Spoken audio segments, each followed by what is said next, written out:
കർത്താവിൻ്റെ അതിപരിശുദ്ധമായ നാമം മഹത്വം എടുക്കുമാറാകട്ടെ. ദൈവസന്നിധിയിൽ പരിശുദ്ധാത്മാവ് നമ്മെ കൂട്ടിക്കൊണ്ടുവരുന്നു. ദൈവത്തോട് അടുക്കുവാൻ തക്കവണ്ണം യേശുവിൻ്റെ രക്തം നമ്മെ ശുദ്ധീകരിക്കുന്നു. വചനത്തിലൂടെ കർത്താവ് നമ്മെ ശുദ്ധീകരിക്കുന്നു. പരിശുദ്ധാത്മാവിലൂടെ നമ്മെ നവീകരിക്കുന്നു. ക്രൂശിൻ്റെ മറവിൽ കർത്താവ് നമ്മെ മറയ്ക്കുന്നു. ദൈവത്തോടുള്ള കൂട്ടായ്മ ബന്ധത്തിലേക്ക് എല്ലാ കാലത്തിലും ദൈവം മനുഷ്യനെ വിളിക്കുകയാണ്.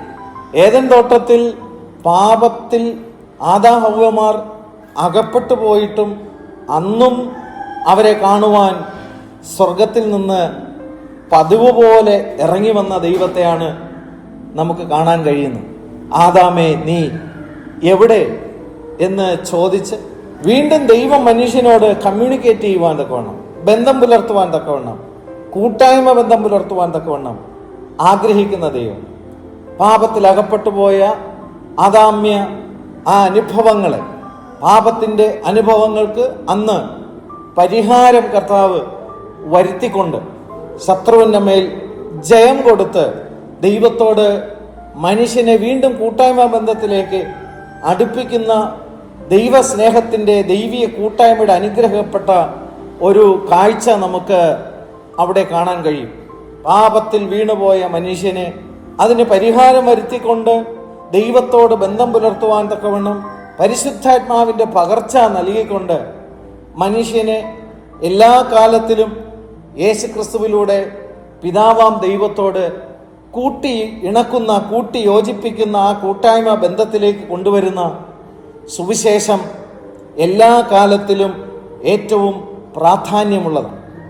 യേശുവിൻ്റെ രക്തത്താലുള്ള പാപമോചനം കർത്താവ് മുഖാന്തരം പിതാവാം ദൈവത്തോടുള്ള കൂട്ടായ്മ ബന്ധം പുലർത്തുവാൻ സഹായിക്കുന്നതാണ്.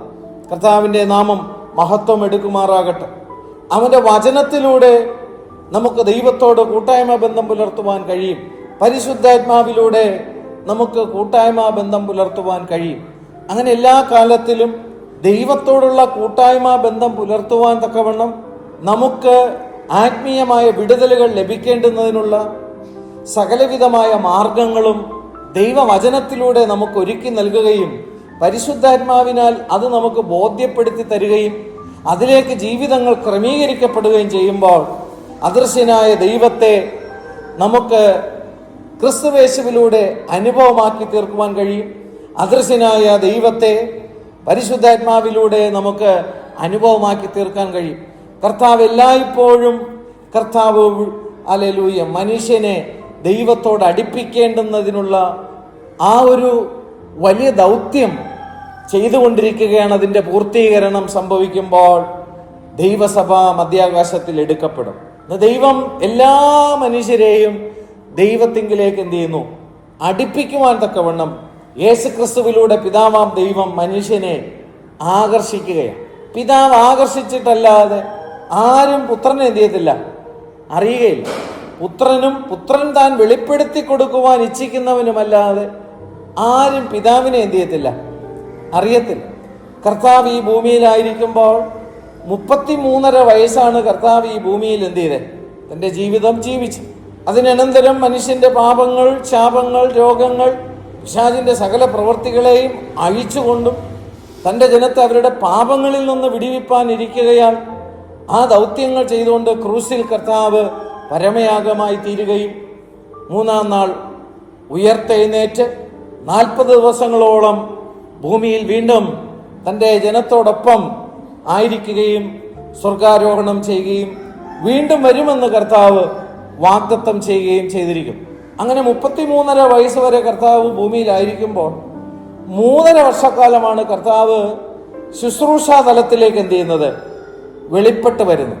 ആത്മാ നിറവോടുകൂടി ശുശ്രൂഷാ തലത്തിലോട്ട് വെളിപ്പെട്ട് വരുന്നത് 3.5 വർഷക്കാലമാണ്. ഈ 3.5 വർഷക്കാല തുടക്ക സമയത്തിൽ കർത്താവ് ചിലരെ വിളിക്കുകയാണ്. കർത്താവിനെ അനുഗമിപ്പാൻ തക്കവണ്ണം വിളിക്കുകയാണ്. കർത്താവിൻ്റെ വിളിയിൽ ലക്ഷ്യമുണ്ട്. ഹല്ലേലൂയ. കർത്താവ് വിളിക്കുന്നത് തന്നോട് കൂടെ ഇരിപ്പാനാണ് എന്ത് ചെയ്യുന്നത്? കർത്താവ് വിളിക്കുന്നത്. ഹല്ലേലൂയ. കർത്താവിനെ അനുഗമിക്കുവാനാണ് കർത്താവ് എന്ത് ചെയ്യുന്നത്? വിളിക്കുന്നത്. കർത്താവിനോടുകൂടി താൻ ആയിരിക്കുന്ന നിത്യമായ സ്വർഗത്തിൽ തന്നോടുകൂടി ഇരിപ്പാൻ ഞാൻ ഹൃദയവാതിലിൽ എന്ത് ചെയ്യുന്നു? മുട്ടുന്നു. ആരെങ്കിലും എൻ്റെ ശബ്ദം കേട്ട് ഹൃദയവാതിൽ തുറന്നാൽ ഞാൻ അവനോടും അവൻ എന്നോടും കൂടെ എന്ത് ചെയ്യും? അത്താഴം കഴിക്കുമെന്നും ജയിക്കുന്നവൻ എന്നോടുകൂടെ സിംഹാസനത്തിൽ, എൻ്റെ സിംഹാസനത്തിൽ എന്ത് ചെയ്യും? എന്നോട് കൂടെ ഇരിക്കുന്ന കർത്താവ് വിളിക്കുന്നത് കർത്താവിനോട് കൂടെ ഇരിപ്പാൻ.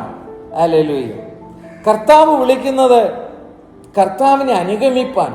കർത്താവ് വിളിക്കുന്നത് കർത്താവ് ഏൽപ്പിക്കുന്ന ചില കാര്യങ്ങൾ ചെയ്യുവാനത്രേ കർത്താവ് വിളിക്കുന്നു. ഹല്ലേലൂയ. കേവലം ഒരു വ്യക്തിയെ വിളിച്ച് അവൻ്റെ ഭൗമികമായ ചില കാര്യങ്ങൾക്ക് പരിഹാരം വരുത്തി കൊടുക്കുക എന്നുള്ളതല്ല കർത്താവിൻ്റെ ദൗത്യം. ശിഷ്യന്മാരെയും കർത്താവ് എന്ത് ചെയ്യുന്നു? വിളിക്കുന്ന ഒരു സന്ദർഭം മർക്കോസ് എഴുതിയ സുവിശേഷം 1-ാമത്തെ അധ്യായത്തിൽ 16-ാം വാക്യം വരുമ്പോൾ നമുക്ക് കാണാൻ കഴിയും.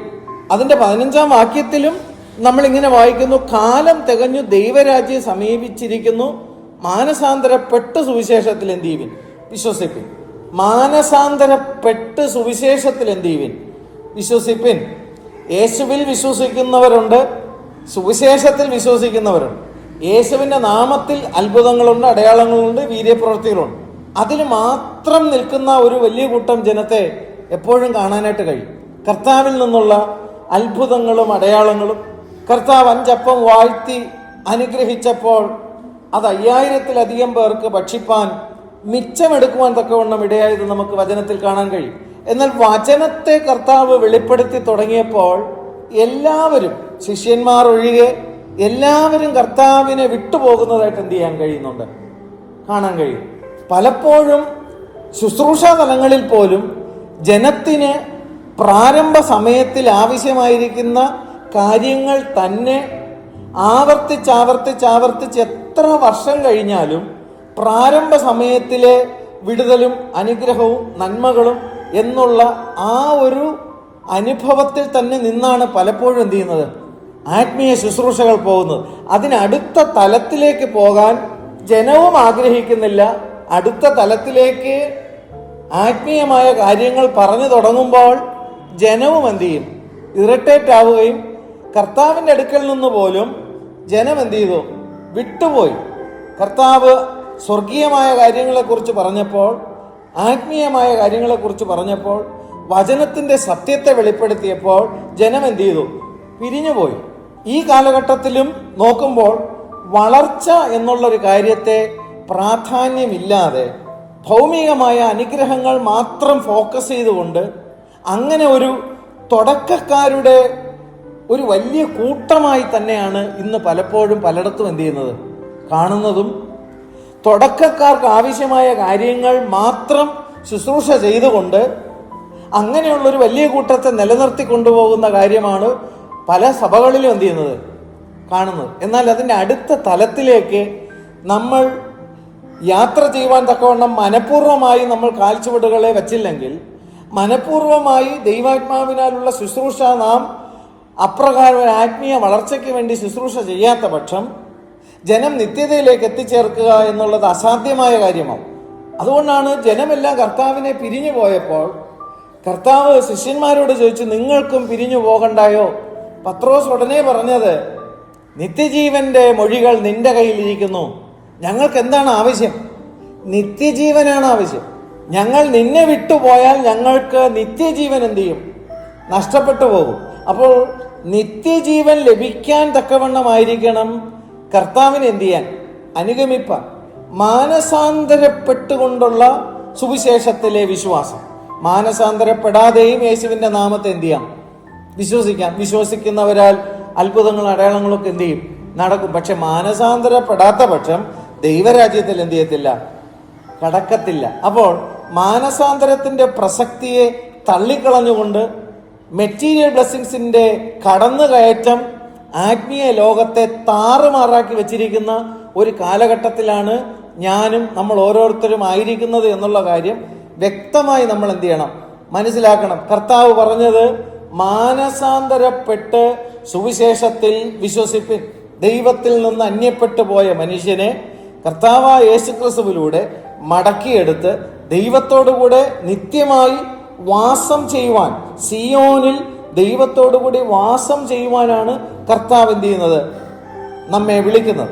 ഇവിടെ 16-ാം വാക്യത്തിൽ വരുമ്പോൾ, അവൻ ഗലീല കടപ്പുറത്ത് നടക്കുമ്പോൾ ശീമോനും അവൻ്റെ സഹോദരനായ അന്ത്രയോസും കടലിൽ വല വീശുന്നത് കണ്ടു. അവർ മീൻ പിടിക്കുന്നവർ ആയിരുന്നു. യേശു അവരോട്, എന്നെ അനുഗമിപ്പിൻ, ഞാൻ നിങ്ങളെ മനുഷ്യരെ പിടിക്കുന്നവരാക്കും എന്ന് പറഞ്ഞു. കർത്താവ് ഇവിടെ പത്രോസിനെ വിളിക്കുന്നു, എന്നെ എന്ത് ചെയ്യുവിൻ? അനുഗമിപ്പിൻ. ഹല്ലേലൂയ.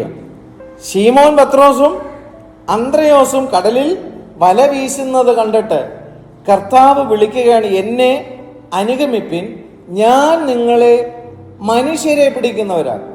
ഇവിടെ പത്രോസ് മീൻപിടുത്തം ആണ് എന്ത് ചെയ്തുകൊണ്ടിരിക്കുന്നത്.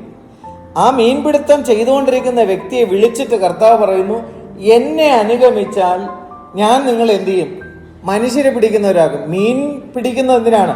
ഭക്ഷണത്തിന് വേണ്ടിയിട്ടും അതിനെ വിൽപ്പനയ്ക്ക് വെച്ചിട്ട് അതിൽ നിന്ന് കിട്ടുന്ന ആദായം കൊണ്ട് മറ്റ് പല കാര്യങ്ങൾ ചെയ്യുവാനാണ്, ഭൗമികമായ കാര്യങ്ങൾ ചെയ്യാനാണ് മീൻപിടുത്തം എന്ത് ചെയ്യുന്നത് അവർ ചെയ്തുകൊണ്ടിരുന്നത്. ഉപജീവന മാർഗമാണ്.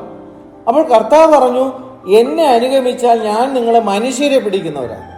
അപ്പോൾ മനുഷ്യരെ പിടിക്കുന്നവരാക്കുമെന്ന് പറയുമ്പോൾ മനുഷ്യരെ പിടിക്കുന്ന ഉപജീവനമാണ് അല്ല. എന്തിനാണ് കർത്താവ് മനുഷ്യരെ പിടിക്കുന്നവരാക്കുമെന്ന് പറയുന്നത്?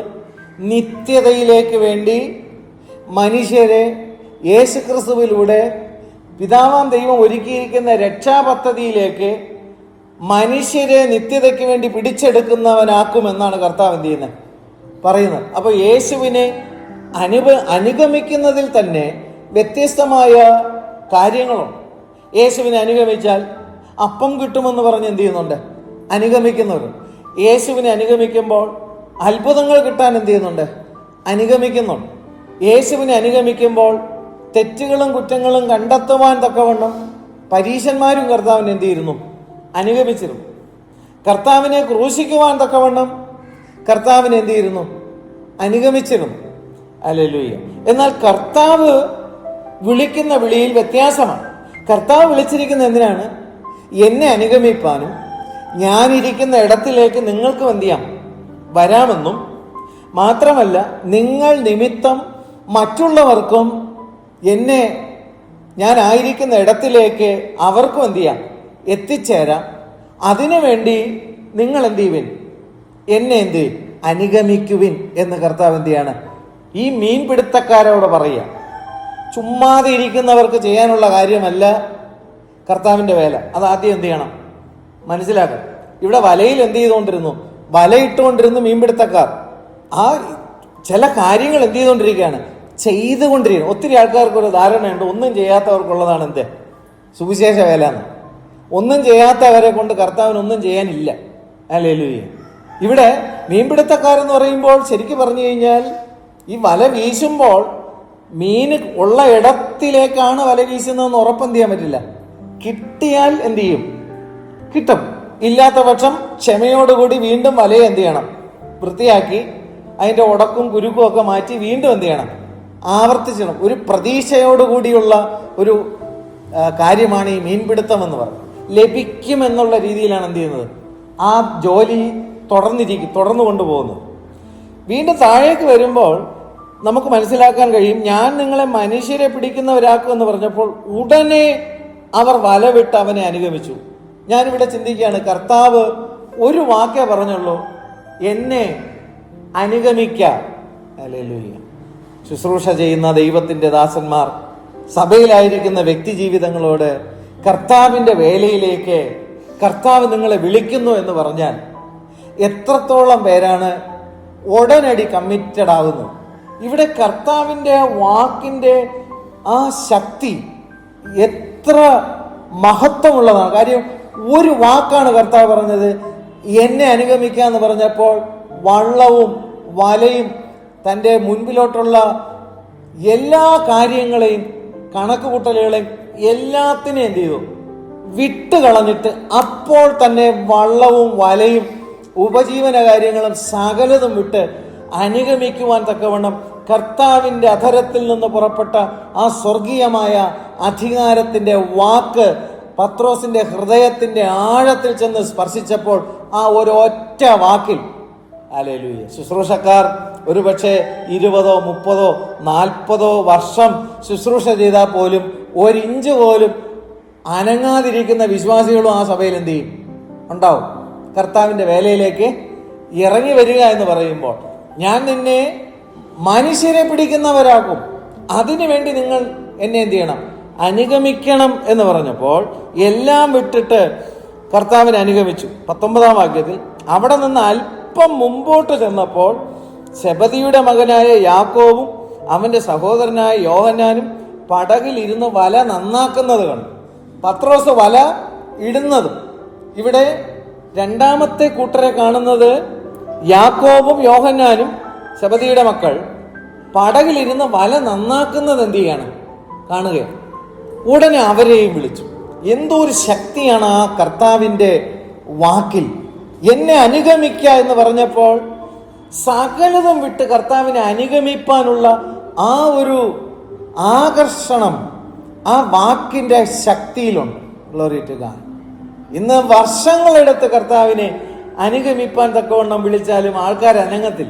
കർത്താവ് നിങ്ങളെ നിത്യതയ്ക്ക് വേണ്ടി ആത്മാക്കളെ ഒരുക്കിയെടുക്കുവാൻ തക്കവണ്ണം മനുഷ്യരെ പിടിക്കുന്നവരാക്കുമെന്നുള്ള ആ ഒരു വലിയ ദൗത്യം പറയുമ്പോൾ ജനത്തിന് എന്ത് ചെയ്യുന്നില്ല? മനസ്സിലാകുന്നില്ല. യേശു പറഞ്ഞത്, സ്വർഗത്തിലും ഭൂമിയിലുമുള്ള സകല അധികാരവും എനിക്ക് നൽകപ്പെട്ടിരിക്കുകയാൽ നിങ്ങൾ പുറപ്പെടുവിൻ, പിതാവിൻ്റെയും പുത്രൻ്റെയും പരിശുദ്ധാത്മാവിൻ്റെയും നാമത്തിൽ സ്നാനം കഴിപ്പിച്ചുകൊണ്ട് ഞാൻ നിങ്ങളോട് കൽപ്പിച്ചതൊക്കെയും പ്രമാണിപ്പാൻ തക്കവണ്ണം ഉപദേശിച്ചുകൊണ്ട് സകല ജാതികളെയും ശിഷ്യരാക്കിക്കൊള്ളുവിൻ. തൊട്ടടുത്ത് പറയുന്നു, ഞാനോ ലോകാവസാനത്തോളം എല്ലാ നാളും നിങ്ങളോടുകൂടെ ഉണ്ട്. ആരോടുകൂടെ ഉണ്ട്? ഈ ദൗത്യം ചെയ്യുന്നവരോടുകൂടെ ഉണ്ടെന്നാണ് കർത്താവ് പറയുന്നത്. എന്നാൽ ഈ ദൗത്യത്തെ എല്ലാവരും എന്ത് ചെയ്യുന്നു? അങ്ങ് വളരെ തന്ത്രപരമായി ഒഴിവാക്കിയിട്ട് ഈ വാക്യം മാത്രം എടുത്തങ്ങ് പറയും, ഞാനോ ലോകാവസാനത്തോളം എല്ലാ നാളും നിങ്ങളോടുകൂടെ ഉണ്ടെന്ന് പറഞ്ഞിട്ട് എങ്ങോട്ടെങ്കിലും പോണവരോടുകൂടെ ഉണ്ടെന്നാണ് എന്ത് ചെയ്യുന്നത്? ശുശ്രൂഷിക്കുന്നവരും പറഞ്ഞു കൊടുക്കുന്നത്, കേൾക്കാൻ വിശ്വാസികളും ഇഷ്ടപ്പെടുന്നത്. എങ്ങോട്ട് പോയാലും ലോകാവസാനത്തോളം എല്ലാ നാളും നിങ്ങളോടുകൂടെ ഉണ്ടെന്നല്ല, ലോകാവസാനത്തോളം ഈ ശുശ്രൂഷ എന്ത് ചെയ്യും? ഉണ്ടാകും. തലമുറകൾ തലമുറകൾ തലമുറകൾ മാറി മാറി വന്നാലും കർത്താവിൻ്റെ വരവ് വരെയും ഈ ശുശ്രൂഷ എന്ത് ചെയ്യും? ഉണ്ടാകും. ആ ശുശ്രൂഷയോടുകൂടി ലോകാവസാനത്തോളം എല്ലാ നാളും കർത്താവ് ഉണ്ടെന്നാണ് എന്ത് ചെയ്യുന്നത്? പറയുന്നു. അല്ലേ? അപ്പോൾ കർത്താവ് വിളിക്കുന്നു. ആ വിളിയിൽ, ഒറ്റ വിളിയിൽ പത്രോസും അതുപോലെ തന്നെ സെബദി മക്കളും എന്ത് ചെയ്തു? ആ വിളിയിലേക്ക് ഇറങ്ങി വരികയാണ്. അനുഗമിപ്പാനും മനുഷ്യരെ പിടിക്കുന്നവരാകും. മനുഷ്യരെന്തിനു വേണ്ടി? നിത്യജീവന് വേണ്ടി. മനുഷ്യൻ മരിക്കുന്നില്ല എന്ന് ബൈബിൾ എന്ത് ചെയ്യുന്നു? വെളിപ്പെടുത്തുന്നു. ശാരീരികമായ മരണമാണ് മനുഷ്യൻ എന്ത് ചെയ്യുന്നത്? സംഭവിക്കുന്നത്. എന്നാൽ ആത്മാവ് എന്ത് ചെയ്യുന്നില്ല? മരിക്കുന്നില്ല. അതാണ് ഒരു മനുഷ്യൻ സർവ്വലോകവും നേടിയാലും തൻ്റെ ആത്മാവിനെ നഷ്ടമാക്കിയാൽ അവൻ എന്ത് പ്രയോജനം? അങ്ങനെ ഒരു മനുഷ്യൻ്റെ വിലയെക്കുറിച്ച്, ഒരു മനുഷ്യൻ്റെ ആത്മാവിൻ്റെ വിലയെക്കുറിച്ച്, ഒന്നിൻ്റെ വിലയെക്കുറിച്ച് നമ്മെ പഠിപ്പിച്ചത് ക്രിസ്തുവാണ്. അവിടെ പത്രോസ് വല വീശുമ്പോൾ, സെബദി മക്കൾ വല നന്നാക്കുമ്പോൾ കർത്താവ് അവരെ വിളിക്കുന്നത് കർത്താവിനെ അനുഗമിപ്പാൻ. നമ്മെയും കർത്താവ് വിളിക്കുന്നു കർത്താവിനെ അനുഗമിപ്പാൻ. ആ അനുഗമനത്തിലൂടെ എന്താണ് കർത്താവ് നമ്മിൽ ചെയ്യുവാൻ ഉദ്ദേശിക്കുന്നത്? ജനത്തെ, വ്യക്തിജീവിതങ്ങളെ നിത്യതയ്ക്ക് വേണ്ടി രക്ഷിച്ചെടുക്കുവാൻ, മനുഷ്യനെ പിടിക്കുന്നവരാകുവാനാണ് കർത്താവ് നമ്മെ എന്ത് ചെയ്യുന്നത്? വിളിക്കുന്നത്. ഹല്ലേലൂയ. അങ്ങനെ അവർ എന്ത് ചെയ്യുന്നു? വലയും വള്ളവും. സെബദി മക്കളും എന്ത് ചെയ്തു? 20-ാം വാക്യത്തിൽ ഉടനെ അവരെയും വിളിച്ചപ്പോൾ അവർ അപ്പനായ സെബദിയെ കൂലിക്കാരോടുകൂടെ പടകിൽ വിട്ട് അവനെ അനുഗമിച്ചു. സെബദി മക്കളും പിതാവിനെ എന്ത് ചെയ്തു? കൂലിക്കാരോടുകൂടെ ആക്കിയിട്ട് കർത്താവിൻ്റെ വിളിയിലേക്ക് എന്ത് ചെയ്തു? ഇറങ്ങി പുറപ്പെട്ടു. ഹല്ലേലൂയ. കർത്താവിനെ വിളിക്കുന്നതും കർത്താവ് വിളിക്കുന്നതും എൻറ്റയർലി ഡിഫറൻ്റാണ്. ആൾക്കാർക്ക് താല്പര്യം എന്നാണ്? കർത്താവിനെ വിളിക്കാനാണ്. കർത്താവിൻ്റെ വിളി കേൾക്കാൻ ആൾക്കാർക്ക് എന്തല്ല? താല്പര്യമില്ല. താല്പര്യം ഉണ്ടായാൽ പലതും എന്ത് ചെയ്യേണ്ടി വരും? ഉപേക്ഷിക്കേണ്ടി വരും, പലതും വിട്ടുകളയേണ്ടി വരും, ഇറങ്ങി തിരിക്കേണ്ടി വരും. കർത്താവ് പോണിടത്തോട്ട് എന്ത് ചെയ്യേണ്ടി വരും? പോകേണ്ടി വരും. അതുകൊണ്ട് ജനത്തിന് എപ്പോഴും താല്പര്യം എന്താണ്? കർത്താവിനെ വിളിച്ചപേക്ഷിക്കാൻ ഇഷ്ടമാണ്. കർത്താവ് വിളിക്കുന്നത് എന്തല്ല, ഇഷ്ടമല്ല. ഞാൻ പറയുന്നത് മനസ്സിലാകുന്നുണ്ട് പ്രിയമുള്ളവരെ? ഇവിടെ വല വീശിയിട്ടൊന്നും കിട്ടാതെ വന്നപ്പോൾ കർത്താവ് അതുവഴി പോണത് കണ്ടപ്പോൾ പത്രോസ് അവിടെ നിന്ന്, കർത്താവേ, ഇന്നലെ മുഴുവൻ വല വീശിയിട്ടൊന്നും കിട്ടിയില്ല, എനിക്ക് കുറച്ച് മീൻ എന്ത് ചെയ്യണം, തരണം എന്നുള്ള നിലവിളി പ്രാർത്ഥനയായിരുന്നില്ല പടയിൽ വെച്ച് നടത്തിയത്. സബദി മക്കളും കർത്താവിനെ കണ്ടു കഴിഞ്ഞപ്പോഴത്തേക്ക് വലയിലൊന്നും എന്ത് ചെയ്തില്ല, കയറിയില്ല. യേശുവേ, പെട്ടെന്ന് എനിക്ക് എന്ത് ചെയ്യണം, വല വീശുമ്പം വല്ലതും കിട്ടണമെന്ന് ആവശ്യപ്പെട്ടുള്ള നിലവിളിയല്ല. കർത്താവിൻ്റെ വിളിയിൽ ഇതെല്ലാം എന്ത് ചെയ്തു? വലിച്ചെറിഞ്ഞിട്ട് എന്ത് ചെയ്തു? ഇറങ്ങി വന്നു. ഹല്ലേലൂയ. കർത്താവിൻ്റെ വേലയ്ക്ക് വേണ്ടി. ഹല്ലേലൂയ. കർത്താവിൻ്റെ നാമം മഹത്വം എടുക്കുമാറാകട്ടെ. പത്രോസ് കർത്താവിനെ സ്നേഹിച്ചിരുന്നു. അതുകൊണ്ടാണ് എന്ത് ചെയ്തത്? ഇറങ്ങി പുറപ്പെട്ടത്. കർത്താവിനെ അനുഗമിക്കുവാൻ എന്ത് ചെയ്തു? ആ ശബ്ദത്തിങ്കൽ താൻ തീരുമാനമെടുത്തിട്ടാണ് ഇറങ്ങിയത്. കർത്താവിനെ സേവിപ്പാൻ തക്കവണ്ണം പത്രോസ് എന്ത് ചെയ്തു? തീരുമാനമെടുത്തു. അതുകൊണ്ടാണ് കർത്താവ് പറഞ്ഞ ദൗത്യത്തിലേക്ക് ഞാനും ഉണ്ടെന്ന് തൻ്റെ ജീവിതത്തെ സമർപ്പിച്ചുകൊണ്ട് എന്ത് ചെയ്ത് ഇറങ്ങിത്തിരിച്ചത്. പത്രോസിനെ സംബന്ധിച്ച്, പത്രോസ് നമ്മൾ വായിക്കുമ്പോൾ ഗലീലക്കാരനാണ്. ഈ ഗലീലക്കാരെ സംബന്ധിച്ചിടത്തോളം അവർ വിശ്വസ്തതയ്ക്ക് മുൻതൂക്കം കൊടുക്കുന്ന ഒരു സമൂഹമാണ്. വിശ്വസ്തതയ്ക്ക് മുൻതൂക്കം കൊടുക്കുന്ന ഒരു സമൂഹം ആണ് ഗലീല. ആ ഗലീലയിലുള്ള പത്രോസിനെ കർത്താവ് വിളിക്കുമ്പോൾ പത്രോസിന്റെ വിശ്വാസവും വിശ്വസ്തതയും ശരിക്കു പറഞ്ഞാൽ ശോധന ചെയ്യപ്പെടുന്ന ചില അനുഭവങ്ങളിലൂടെ എന്ത് ചെയ്തു? പത്രോസിന് പോവേണ്ടി വന്നു. മാനുഷികമായ ശക്തി കൊണ്ടോ, മാനുഷികമായ താല്പര്യം കൊണ്ടോ, മാനുഷികമായ ശ്രമം കൊണ്ടോ, മാനുഷികമായ വിശ്വസ്തത കൊണ്ടോ, മാനുഷികമായി ഉണ്ടാകുന്ന ഒരു പെട്ടെന്നുള്ളൊരു സമർപ്പണം കൊണ്ടോ, മാനുഷികമായി ഉണ്ടാകുന്ന ഒരു സ്നേഹം കൊണ്ടോ ഒന്നും കർത്താവിന് എന്ത് ചെയ്യാൻ പറ്റില്ല, അനുഗമിക്കാൻ സാധ്യമല്ല. പത്രോസും യാക്കോബ് യോഹന്നാനൊക്കെ കർത്താവിൻ്റെ വിളിയിൽ എന്ത് ചെയ്തു? ഇറങ്ങി പുറപ്പെട്ടെങ്കിലും അവരുടെ തുടക്ക സമയത്തിൽ അവരുടെ ദൈവസ്നേഹവും അനുഗമിക്കുവാനുള്ള താല്പര്യവും ശ്രമവും കർത്താവിനെ സേവിക്കുവാനുള്ള ആഗ്രഹങ്ങളെല്ലാം സ്വയത്തിൽ നിന്നാണ് എന്ത് ചെയ്യുന്നത്? ഉണ്ടാകുന്നത്. പക്ഷേ ദൈവം അവരെ ചില ശുദ്ധീകരണത്തിലൂടെ ദൈവം എന്ത് ചെയ്യുന്നു? അവരെ കടത്തി വിടുന്നതായിട്ട് നമുക്ക് കാണാനായിട്ട് എന്ത് ചെയ്യും? കഴിയും. സ്വയശക്തികളിൽ നിന്ന്, സ്വ ആശ്രയത്തിൽ നിന്ന് മാറി ദൈവാശ്രയത്തിലേക്കും ദൈവശക്തിയിലേക്കും കർത്താവിനെ അനുഗമിക്കുന്നവർ മാറ്റപ്പെടേണ്ടുന്നത് ആവശ്യമാണ്. അല്ലാത്ത പക്ഷം കർത്താവിൻ്റെ വേലയിൽ മുൻപിലോട്ട് പോകാൻ എന്ത് ചെയ്തില്ല, കഴിയത്തില്ല. കർത്താവിനെ വിളിച്ചും പ്രാർത്ഥിച്ചും ആരാധിച്ചും സ്വന്തം കാര്യങ്ങൾ നേടിയെടുത്തും എന്ത് ചെയ്യാൻ പറ്റും? ജീവിക്കാൻ പറ്റും. പക്ഷെ കർത്താവ് മനുഷ്യനെ പിടിക്കുന്ന തലത്തിലേക്ക് ഒരു വ്യക്തിയെ വിളിക്കുമ്പോൾ അതിലേക്ക് ആ വ്യക്തി രൂപപ്പെട്ട് വരണമെങ്കിൽ ചില പൊട്ടീരുകൾ എന്ത് ചെയ്യും? സംഭവിക്കും. ചിലത് ഉടയ്ക്കും, ചിലത് പണിയും, ചില ശോധനകൾ എന്ത് ചെയ്യും? ഉണ്ടാകും. ചില പരിശോധനകൾ എന്ത് ചെയ്യും? ഉണ്ടാകും. ചില പരീക്ഷകൾ എന്ത് ചെയ്യും? അനുവദിക്കും. വിശ്വാസം എപ്പോഴും എന്ത് ചെയ്യും? പരിശോധിക്കപ്പെടും എന്ന് നമുക്ക് പത്രോസിന്റെ ജീവിതത്തിൽ നമ്മൾ നോക്കുമ്പോൾ നമുക്ക് കാണാനായിട്ട് കഴിയും. പത്രോസിനെ സംബന്ധിച്ച് മറ്റൊരു ഭാഗത്തിൽ മത്തായിയുടെ സുവിശേഷം 16-ാമത്തെ അധ്യായത്തിൽ വരുമ്പോൾ അതിൻ്റെ 15-ാമത്തെ വാക്യത്തിൽ യേശു ശിഷ്യന്മാരോട് ചോദിക്കുകയാണ്, നിങ്ങളോ എന്നെ ആരെന്ന് പറയുന്നു എന്നവൻ ചോദിച്ചതിന് ശീമോൻ പത്രോസ്, നീ ജീവനുള്ള ദൈവത്തിൻ്റെ പുത്രനായ ക്രിസ്തു എന്ന് ഉത്തരം പറഞ്ഞു. കടലില് വലയെറിഞ്ഞ് മീൻ പിടിച്ചുകൊണ്ടിരുന്ന ഒരു മനുഷ്യനെ കർത്താവ് എന്നെ അനുഗമിക്കുക എന്ന് പറഞ്ഞപ്പോൾ സകലതും വിട്ട് കർത്താവിനെ എന്ത് ചെയ്തു?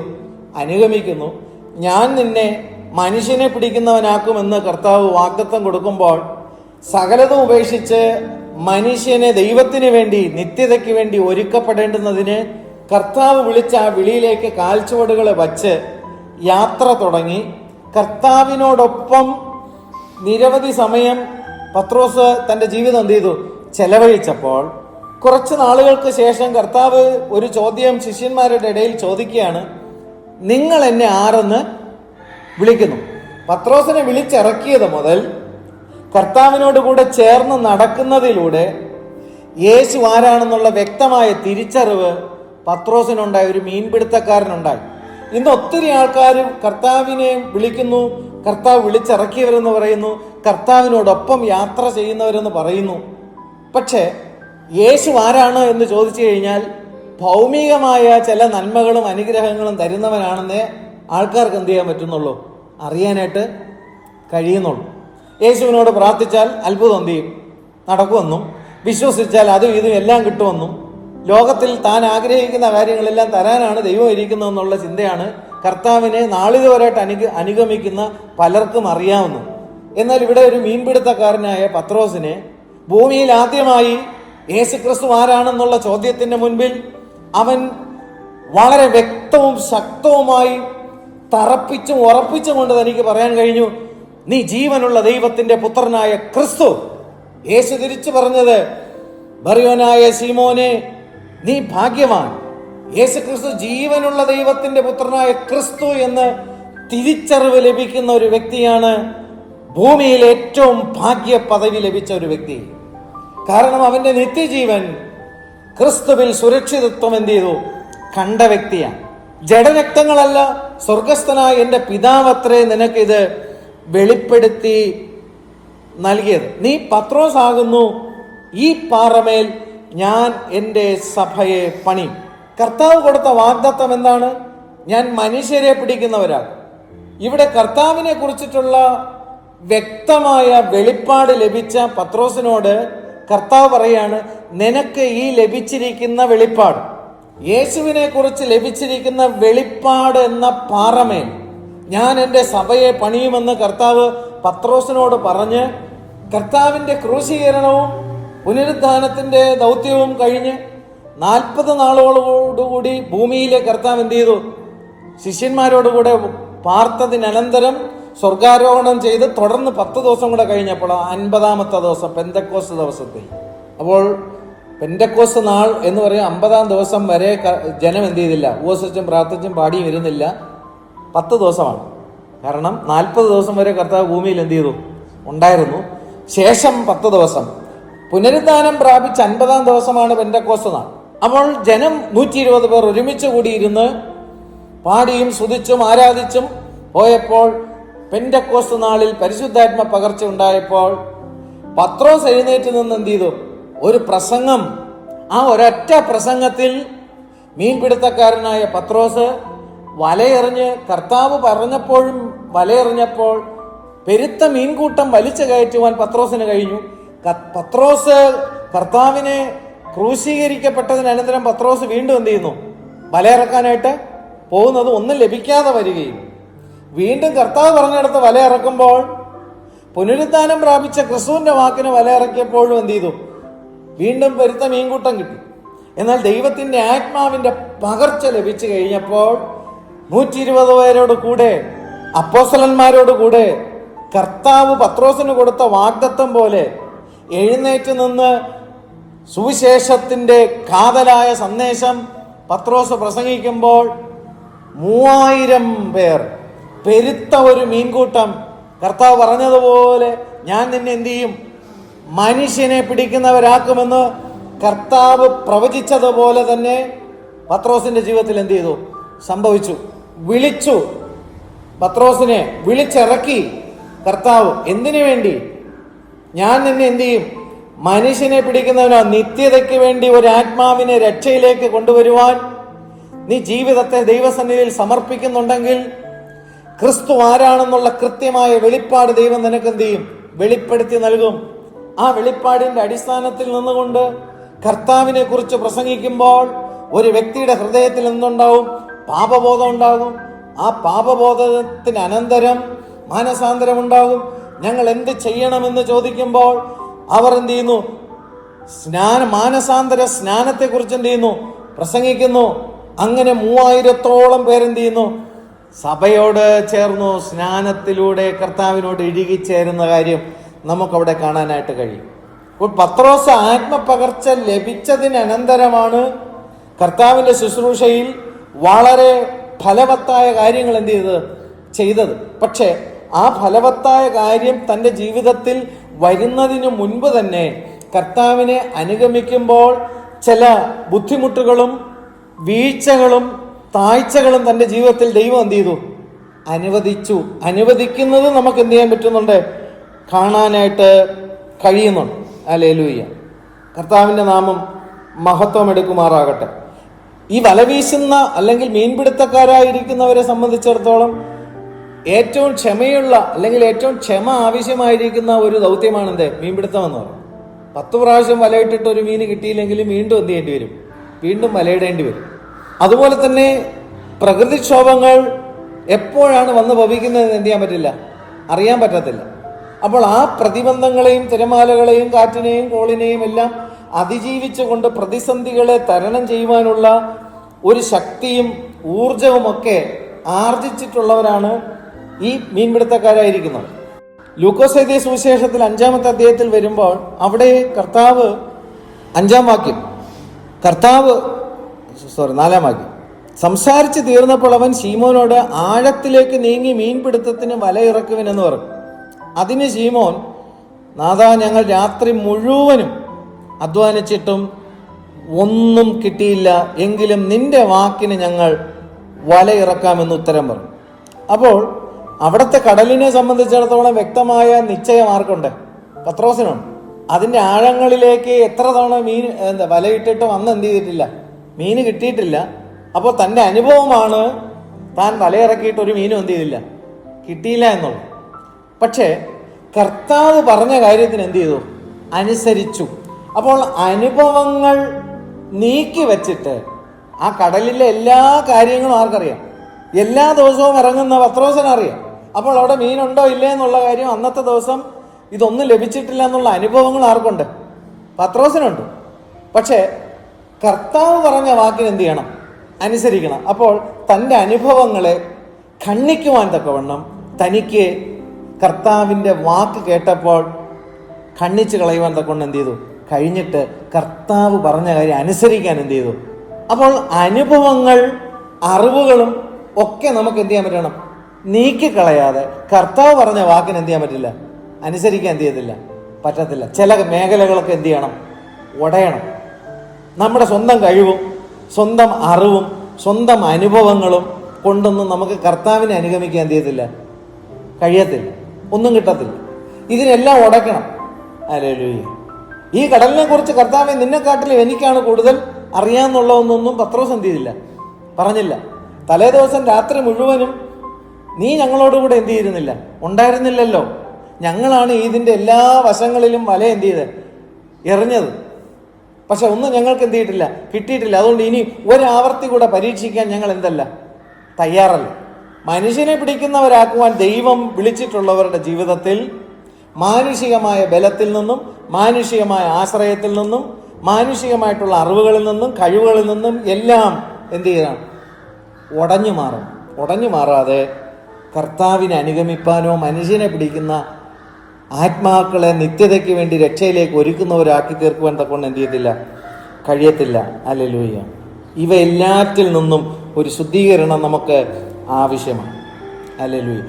അപ്പോൾ വീണ്ടും ആവർത്തിച്ച് വിശ്വാസത്തിൽ വല ഇറക്കുവാൻ തക്കവണ്ണം അന്നത്തെ രാത്രിയിലെ സകല വല വീശലും പരാജയത്തിലാക്കിയത് ആരാണെന്ന് എന്നോട് ചോദിച്ചാൽ വചനത്തിലൂടെ എനിക്ക് പറയാൻ പറ്റും, കർത്താവ് പരാജയമാക്കി.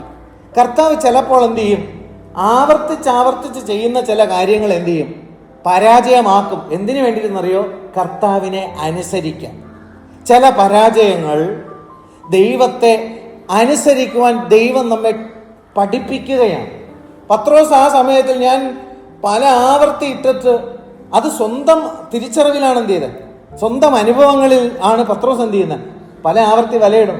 ഹല്ലേലൂയ. അതിനെല്ലാം ഉടച്ചിട്ട് കർത്താവ് പറയുന്നത് അനുസരിക്കുവാൻ തലേ ദിവസം രാത്രി മുഴുവനും ഇട്ട എല്ലാ വലയിലും ഒരു മീൻ പോലും എന്ത് ചെയ്തില്ല?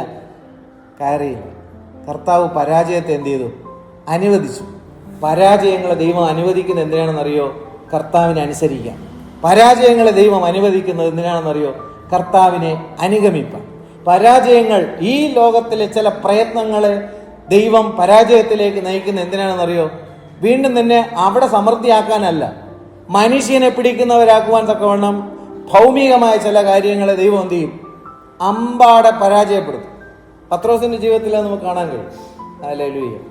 അതുകൊണ്ടാണ് പത്രോസ് എന്ത് ചെയ്തത്?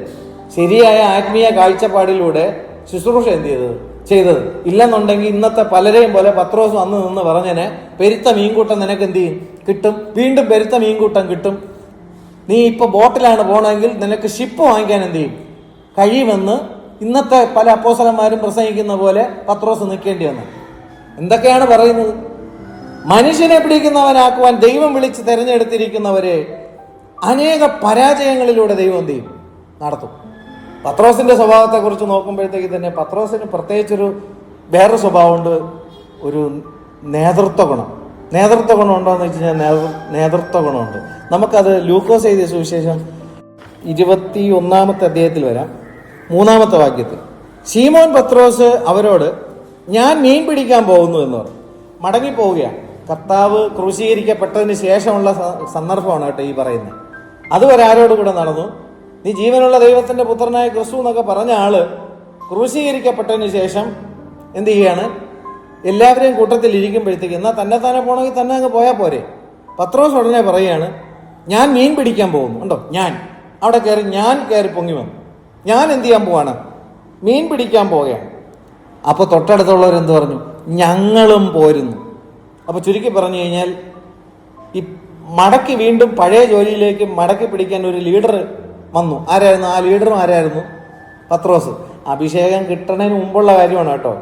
ഈ അഭിഷേകം കിട്ടിയില്ലെങ്കിലുള്ള ഒരു പ്രശ്നം ഇതാണ്.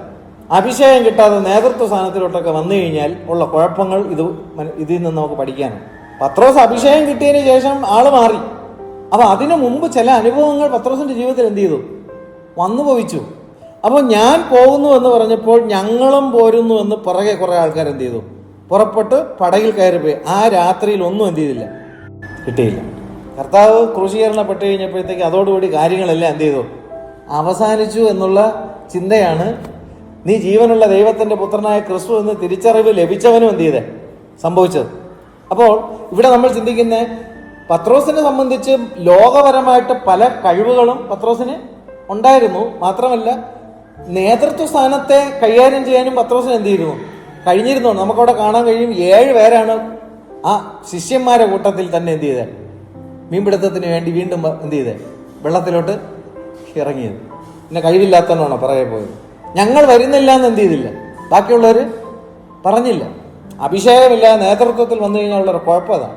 കർത്താവിന്റെ നാമം വാഴ്ത്തപ്പെടുമാറുണ്ട്. അപ്പൊ ഇതിനൊക്കെ എന്ത് ചെയ്യാനുണ്ടായിരുന്നു? ഉടച്ച് വാർക്കാനുണ്ടായിരുന്നു. ഹല്ലേലൂയ. പത്രോസ് പല കാര്യങ്ങൾ ചെയ്യുമ്പോഴും സ്വന്തം ബലത്തിലാണ് എന്ത് ചെയ്തത്? ആത്മപകർച്ച ഉണ്ടാകുന്നതിന് മുമ്പുള്ള കാര്യമാണ് കേട്ടോ. ദൈവത്തിന്റെ ആത്മപകർച്ചയിൽ അല്ലാതെ കർത്താവിനെ അനുഗമിച്ച് മനുഷ്യരെ പിടിക്കുന്ന തലത്തിലേക്ക് അല്ലെ യഥാർത്ഥമായ നിത്യജീവനിലേക്ക് സിയോനിലേക്ക് എത്തിക്കുവാൻ ആർക്ക് സാധ്യം? ഇവിടെ കിടന്ന് എന്ത് ചെയ്യും? ഇവിടെ കിടന്ന് കറങ്ങാന്നുള്ളതല്ലാതെ നിത്യതയ്ക്ക് വേണ്ടി ആരെയും ഒരുക്കാൻ എന്ത് ചെയ്യത്തില്ല? സാധ്യമല്ല. കർത്താവിന്റെ നാമം വാഴ്ത്തപ്പെടുമാറാകട്ടെ. ഹല്ലേലൂയ. അപ്പോൾ വിശ്വാസം എന്നതും സ്നേഹമെന്നതും സകലത്തിനും അടിസ്ഥാനം കർത്താവിലാകുവാൻ തക്കവണ്ണം ചില അനുഭവങ്ങൾ കർത്താവ് അനുവദിച്ചു. അന്ന് രാത്രിയിലും അവർ എന്ത് ചെയ്തു? ഈ പത്രോസ് നേതൃത്വം കൊടുത്ത് എടുത്ത് ചാടിപ്പോയ എല്ലാവരും കൂടെ 7 പേര് ചേർന്ന് മുഴുവനും അരിച്ചു പറക്കിയിട്ടും അന്നും എന്ത് ചെയ്തില്ല? പരാജയപ്പെടുത്തിയത് ആരാണ് പരാജയപ്പെടുത്തിയത്? കർത്താവ് ജയം തരും എന്നാണോ? ഇവർക്ക് എന്താണ് പറയുക? കർത്താവ് ഞങ്ങളെ പരാജയപ്പെടുത്തി. എന്തിനു വേണ്ടി? കർത്താവിനെ അനുഗമിപ്പാൻ. എന്തിനു വേണ്ടി? തന്നോട് കൂടെ ഇരിപ്പാൻ. എന്തിനു വേണ്ടി? ദൗത്യം എന്താണ്? മനുഷ്യരെ നിത്യതയ്ക്ക് വേണ്ടി പിടിച്ചെടുക്കുവാൻ. മാനുഷികമായ ബലം കൊണ്ടുള്ള സകല പ്രയത്നത്തെയും ദൈവം എന്ത് ചെയ്യും? പൊളിച്ചടുക്കും. മാനുഷികമായ കഴിവുകളെ ദൈവം എന്ത് ചെയ്യും? തകർത്തെറിയും. സ്വന്തം ജീവിതത്തിലെ അനുഭവങ്ങൾ കൊണ്ട് ചെയ്യുന്ന പല കാര്യങ്ങളെയും എന്ത് ചെയ്യും? തകർത്തെറിയും, പൊളിക്കും. ദൈവം വീണ്ടും പണിയും. പത്രോസിന്റെ ജീവിതത്തിൽ നിരവധി കാര്യങ്ങൾ നമുക്ക് കാണാനായിട്ട് കഴിയും. സംസാരിക്കാനായിട്ട് പ്രത്യേകിച്ച് ഒരു കാര്യമില്ലെങ്കിലും പത്രോസ് ചാടിക്കയറി എന്ത് ചെയ്യും? എല്ലാ കാര്യത്തിനും കയറി ഇടപെടും. എല്ലാ കാര്യത്തിനും കയറി സംസാരിക്കും. കർത്താവിനെ പോലും പത്രോസ് എന്ത് ചെയ്തിട്ടുണ്ട്? തിരുത്തി സംസാരിച്ചിട്ടുണ്ട്. മത്തായി എഴുതിയ സുവിശേഷത്തിൽ നമുക്ക് വരാം. നേരത്തെ വായിച്ച 16 അധ്യായത്തിൽ നമ്മൾ വായിച്ച് തീർന്നതിൻ്റെ ബാക്കി ഭാഗം നീ ജീവനുള്ള ദൈവത്തിൻ്റെ പുത്രനായ ക്രിസ്തു എന്ന് കർത്താവ് പത്രോസിനെ കുറിച്ച് പറയുന്നു. 21 വാക്യം മുതൽ, അന്നു മുതൽ യേശു താൻ യെരുശലേമിൽ ചെന്നിട്ട് മൂപ്പന്മാർ, മഹാപുരോഹിതന്മാർ, ശാസ്ത്രിമാർ എന്നിവരാൽ പലതും സഹിച്ച് കൊല്ലപ്പെടുകയും 3-ാം നാൾ ഉയർത്തെഴുന്നേൽക്കുകയും വേണ്ടത് എന്ന് ശിഷ്യന്മാരോട് പ്രസ്താവിച്ച് തുടങ്ങി. പത്രോസ് അവനെ വേറിട്ട് കൊണ്ടുപോയി. ഇത് കേട്ട ഉടനെ പത്രോസ് കർത്താവിൻ്റെ തോളിൽ എന്ത് ചെയ്തു? ഒരു തട്ട് തട്ടിയിട്ട് തോളിൽ കൂടെ ഇങ്ങനെ പിടിച്ചിട്ട് അവരെ കൂട്ടത്തിൽ നിന്ന് എന്ത് ചെയ്തു? പതുക്കെ വേർപെടുത്തി. എന്നാലോചിച്ചു, കർത്താവിനെ വേർപെടുത്തി കൊണ്ടുപോയി പത്രോസ്. എനിക്ക് ചില കാര്യം എന്ത് ചെയ്യാനുണ്ട്, നിന്നോട് പറയാനുണ്ട്. കർത്താവിനെ അണച്ച് പിടിച്ച് ഈ കൂട്ടത്തിൽ നിന്ന് വേർപെടുത്തി കൊണ്ടുപോയിട്ട്, കർത്താവെ അതരുത്. ഏതരുത്? ക്രൂശിക്കപ്പെടുന്ന കാര്യം പറഞ്ഞപ്പോൾ പത്രോസ് പറയുകയാണ്, അങ്ങോട്ട് ആലോചന, കർത്താവിന് ആലോചന അങ്ങോട്ട് പറഞ്ഞു കൊടുക്കുകയാണ്. ഒന്ന് ആലോചിച്ച് നോക്കും, അതരുത് കർത്താവ്. ചുരുക്കി പറഞ്ഞു കഴിഞ്ഞാൽ കർത്താവ് അവിടെ പത്രോസിനെ ഉടനെ വിളിച്ചതെന്താണ്? സാത്താനെ എന്നാണ് വിളിച്ചത്. അപ്പോൾ അതരുതെന്ന് പറഞ്ഞ ആളാരാണ്? സാത്താൻ. അപ്പൊ ക്രൂശീകരിക്കപ്പെട്ടു കഴിഞ്ഞാൽ പത്രോസിന്റെ മേലുള്ള സകല പാപങ്ങളും കൂടെ എന്ത് ചെയ്യും? കഴുകപ്പെടും എന്നുള്ള കാര്യം ആർക്കറിയാം? സാത്താനറിയാം. ഇവൻ കൂടെ എന്ത് ചെയ്യും? നിത്യജീവൻ അവകാശമാക്കും എന്നുള്ള കാര്യം ആർക്കറിയാം? സാത്താനറിയാം. അതുകൊണ്ട് എന്ത് ചെയ്തു? അതായിരുന്നു സമ്മതിക്കില്ല. കാര്യം നീ ക്രൂശിക്കപ്പെട്ട് കഴിഞ്ഞാൽ ഇവനെ എനിക്ക് കൊണ്ടുപോകാൻ ചെയ്യത്തില്ല, പറ്റത്തില്ല. പ്രിയമുള്ളവരെ, ഞാൻ ചോദിക്കട്ടെ, തൊട്ട് മുമ്പേ പറഞ്ഞ എന്താണ്? നീ ജീവനുള്ള ദൈവത്തിന്റെ പുത്രനായ ക്രിസ്തു, നീ ഭാഗ്യവാനെന്ന് പറഞ്ഞിട്ട് തൊട്ടടുത്ത് കർത്താവ് ഇതേ പത്രോസിനെ നിമിഷങ്ങൾക്ക് സാത്താനെ എന്ന് വിളിക്കുന്നു എന്ന് പറഞ്ഞാൽ, ദൈവപുത്രനെ കുറിച്ചിട്ടുള്ള ശരിക്ക് വെളിപ്പാട് കിട്ടിയാലും പിശാചിട്ട് അപ്പൻ എന്ത് ചെയ്യും? കയറും. സൂക്ഷിച്ച് വേണം ശുശ്രൂഷ എന്ത് ചെയ്യാൻ. എനിക്ക് വെളിപ്പാടുണ്ട്, ഇന്നലകൾ വെളിപ്പാടുണ്ട്, കർത്താവിനെ കുറിച്ചിട്ടുള്ള ആഴമായ വെളിപ്പാടുണ്ടെന്ന് പറഞ്ഞിട്ടൊന്നും കാര്യമില്ല. ഞാൻ എൻ്റെ സഭ പണിയുമെന്ന് പത്രോസിനെ നോക്കിയിട്ട് കർത്താവ് പറഞ്ഞിട്ട് അവന് വളരെ വേഗത്തിൽ പിശാച് എന്ത് ചെയ്തു? കയറി. ചുമ്മാതെ കർത്താവ് കയറി പത്രോസെ എന്ന് വിളിച്ചാൽ പോരെ.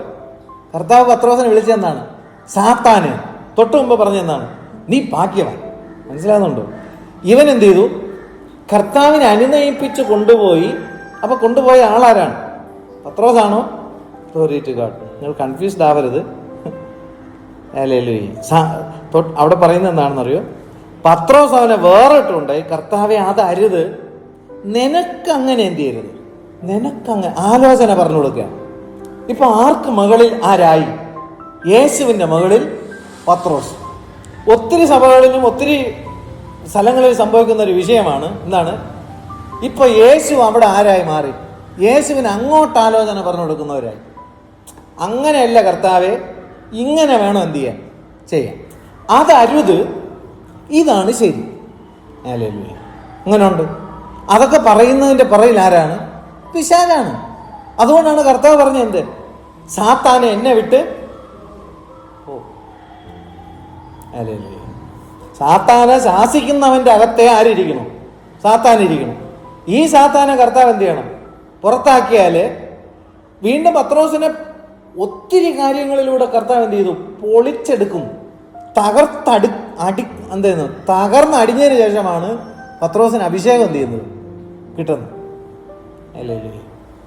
തൊട്ടടുത്ത് കർത്താവ് പറഞ്ഞു, നീ എനിക്ക് എന്താവുന്നു? ഇടർച്ചയാണ്. സഭ പണിയാൻ വേണ്ടിയിട്ട് കർത്താവ് തന്നെ പത്രോസിനെ കുറിച്ച് പ്രവചിച്ചെങ്കിലും ഇപ്പൊ കർത്താവ് തന്നെ പറയുന്നു, നീ എനിക്കെന്താണ്? ഈ കാര്യത്തിന് എന്താണ്? ഇടർച്ചയാകുന്നു. നീ ദൈവത്തിൻ്റെതല്ല, മനുഷ്യരുടേതത്രേ കരുതുന്നത്. മനുഷ്യരുടേതത്രേ കരുതുന്നതെന്ന് പറഞ്ഞിട്ടാണ് കർത്താവ് എന്ത് ചെയ്യുന്നത്? സാത്താനെ ശാസിക്കുന്നത്. അപ്പോൾ ദൈവത്തിനുള്ളതാണ് ചെയ്യുന്നതെങ്കിൽ നീ ദൈവത്തിൻ്റെ ആത്മാവിനാലാണ് എന്ത് ചെയ്യുന്നത്?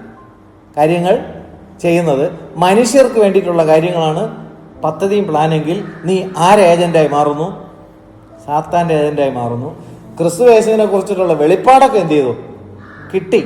പക്ഷെ മനുഷ്യനുള്ളതാണ് ചെയ്യണമെങ്കിൽ, ഭൗമികമായ കാര്യങ്ങൾക്ക് വേണ്ടിയിട്ടുള്ളതാണ് ചെയ്യണമെങ്കിൽ നീ ആരുടെ വക്താവായി മാറുന്നു? സാത്താൻ്റെ. അപ്പോൾ ഇവിടെ സ്വന്തം ശക്തിയിലും സ്വന്തം കഴിവിലും സ്വന്തം അനുഭവങ്ങളിലും സ്വന്തം ആലോചനയിലും ആർക്ക് മകളിൽ പത്രോസ് ആലോചന പറഞ്ഞു? യേശുവിൻ്റെ മകളിൽ കർത്താവിന് എന്ത് ചെയ്തു? ആലോചന പറഞ്ഞു കൊടുക്കുക. കർത്താവ് ഒത്തിരി കാര്യങ്ങളെ ഉടച്ചു വാർക്കുവാൻ എന്ത് ചെയ്യുന്നു? നമ്മുടെ ജീവിതത്തിലും ചില ഉടച്ചു വാർക്കലുകൾ ദൈവം എന്ത് ചെയ്യും? ഹല്ലേലൂയ. ലൂക്കോസ് എഴുതിയ സുവിശേഷം 9-ാമത്തെ അധ്യായത്തിൽ വേണം 33-ാമത്തെ വാക്യം. അവിടെയും പത്രോസ് പറയുന്നത് ഈ മറുവ മലയിൽ കർത്താവ് തേജസ്കരണം പ്രാപിച്ച സന്ദർഭമാണ്. അതിൻ്റെ 29-ാമത്തെ വാക്യം മുതൽ വായിക്കാം. അവൻ പ്രാർത്ഥിക്കുമ്പോൾ മുഖത്തിൻ്റെ ഭാവം മാറും. കർത്താവ് പ്രാർത്ഥിക്കുമ്പോൾ കർത്താവിൻ്റെ മുഖത്തിൻ്റെ ഭാവം എന്ത് ചെയ്തു? മാറി. ഉടുപ്പ് മിന്നുന്ന വെള്ളയായി തീർന്നു. 2 പുരുഷന്മാർ അവനോട് സംഭാഷിച്ചു, മോശയും ഏലിയാവും തന്നെ. അവർ തേജസ്സിൽ പ്രത്യക്ഷരായി. അവൻ യെരൂശലേമിൽ പ്രാപിപ്പാനുള്ള നിര്യാണത്തെക്കുറിച്ച് സംസാരിച്ചു. മോശയും ഏലിയാവും യെരൂശലേമിൽ വീണ്ടും കർത്താവിൻ്റെ വരവിൽ കർത്താവ് ദൈവസഭ എടുക്കപ്പെട്ടതിന് അനന്തരം യഹൂദന്മാരോടുള്ള സുവിശേഷം അറിയിക്കുന്ന സന്ദർഭത്തിൽ ഇവർ രണ്ടുപേരും ഭൂമിയിൽ എന്ത് ചെയ്യും? അക്ഷരികമായിട്ട് മരണപ്പെടേണ്ട ആവശ്യമുണ്ട്. മോശയും ഏലിയാവും. പത്രോസും കൂടെയുള്ളവരും ഉറക്കത്താൽ ഭാരപ്പെട്ടിരുന്നു. കർത്താവ് ഉണർന്ന് പ്രാർത്ഥിച്ചപ്പോൾ ശിഷ്യന്മാർ എന്ത് ചെയ്തു?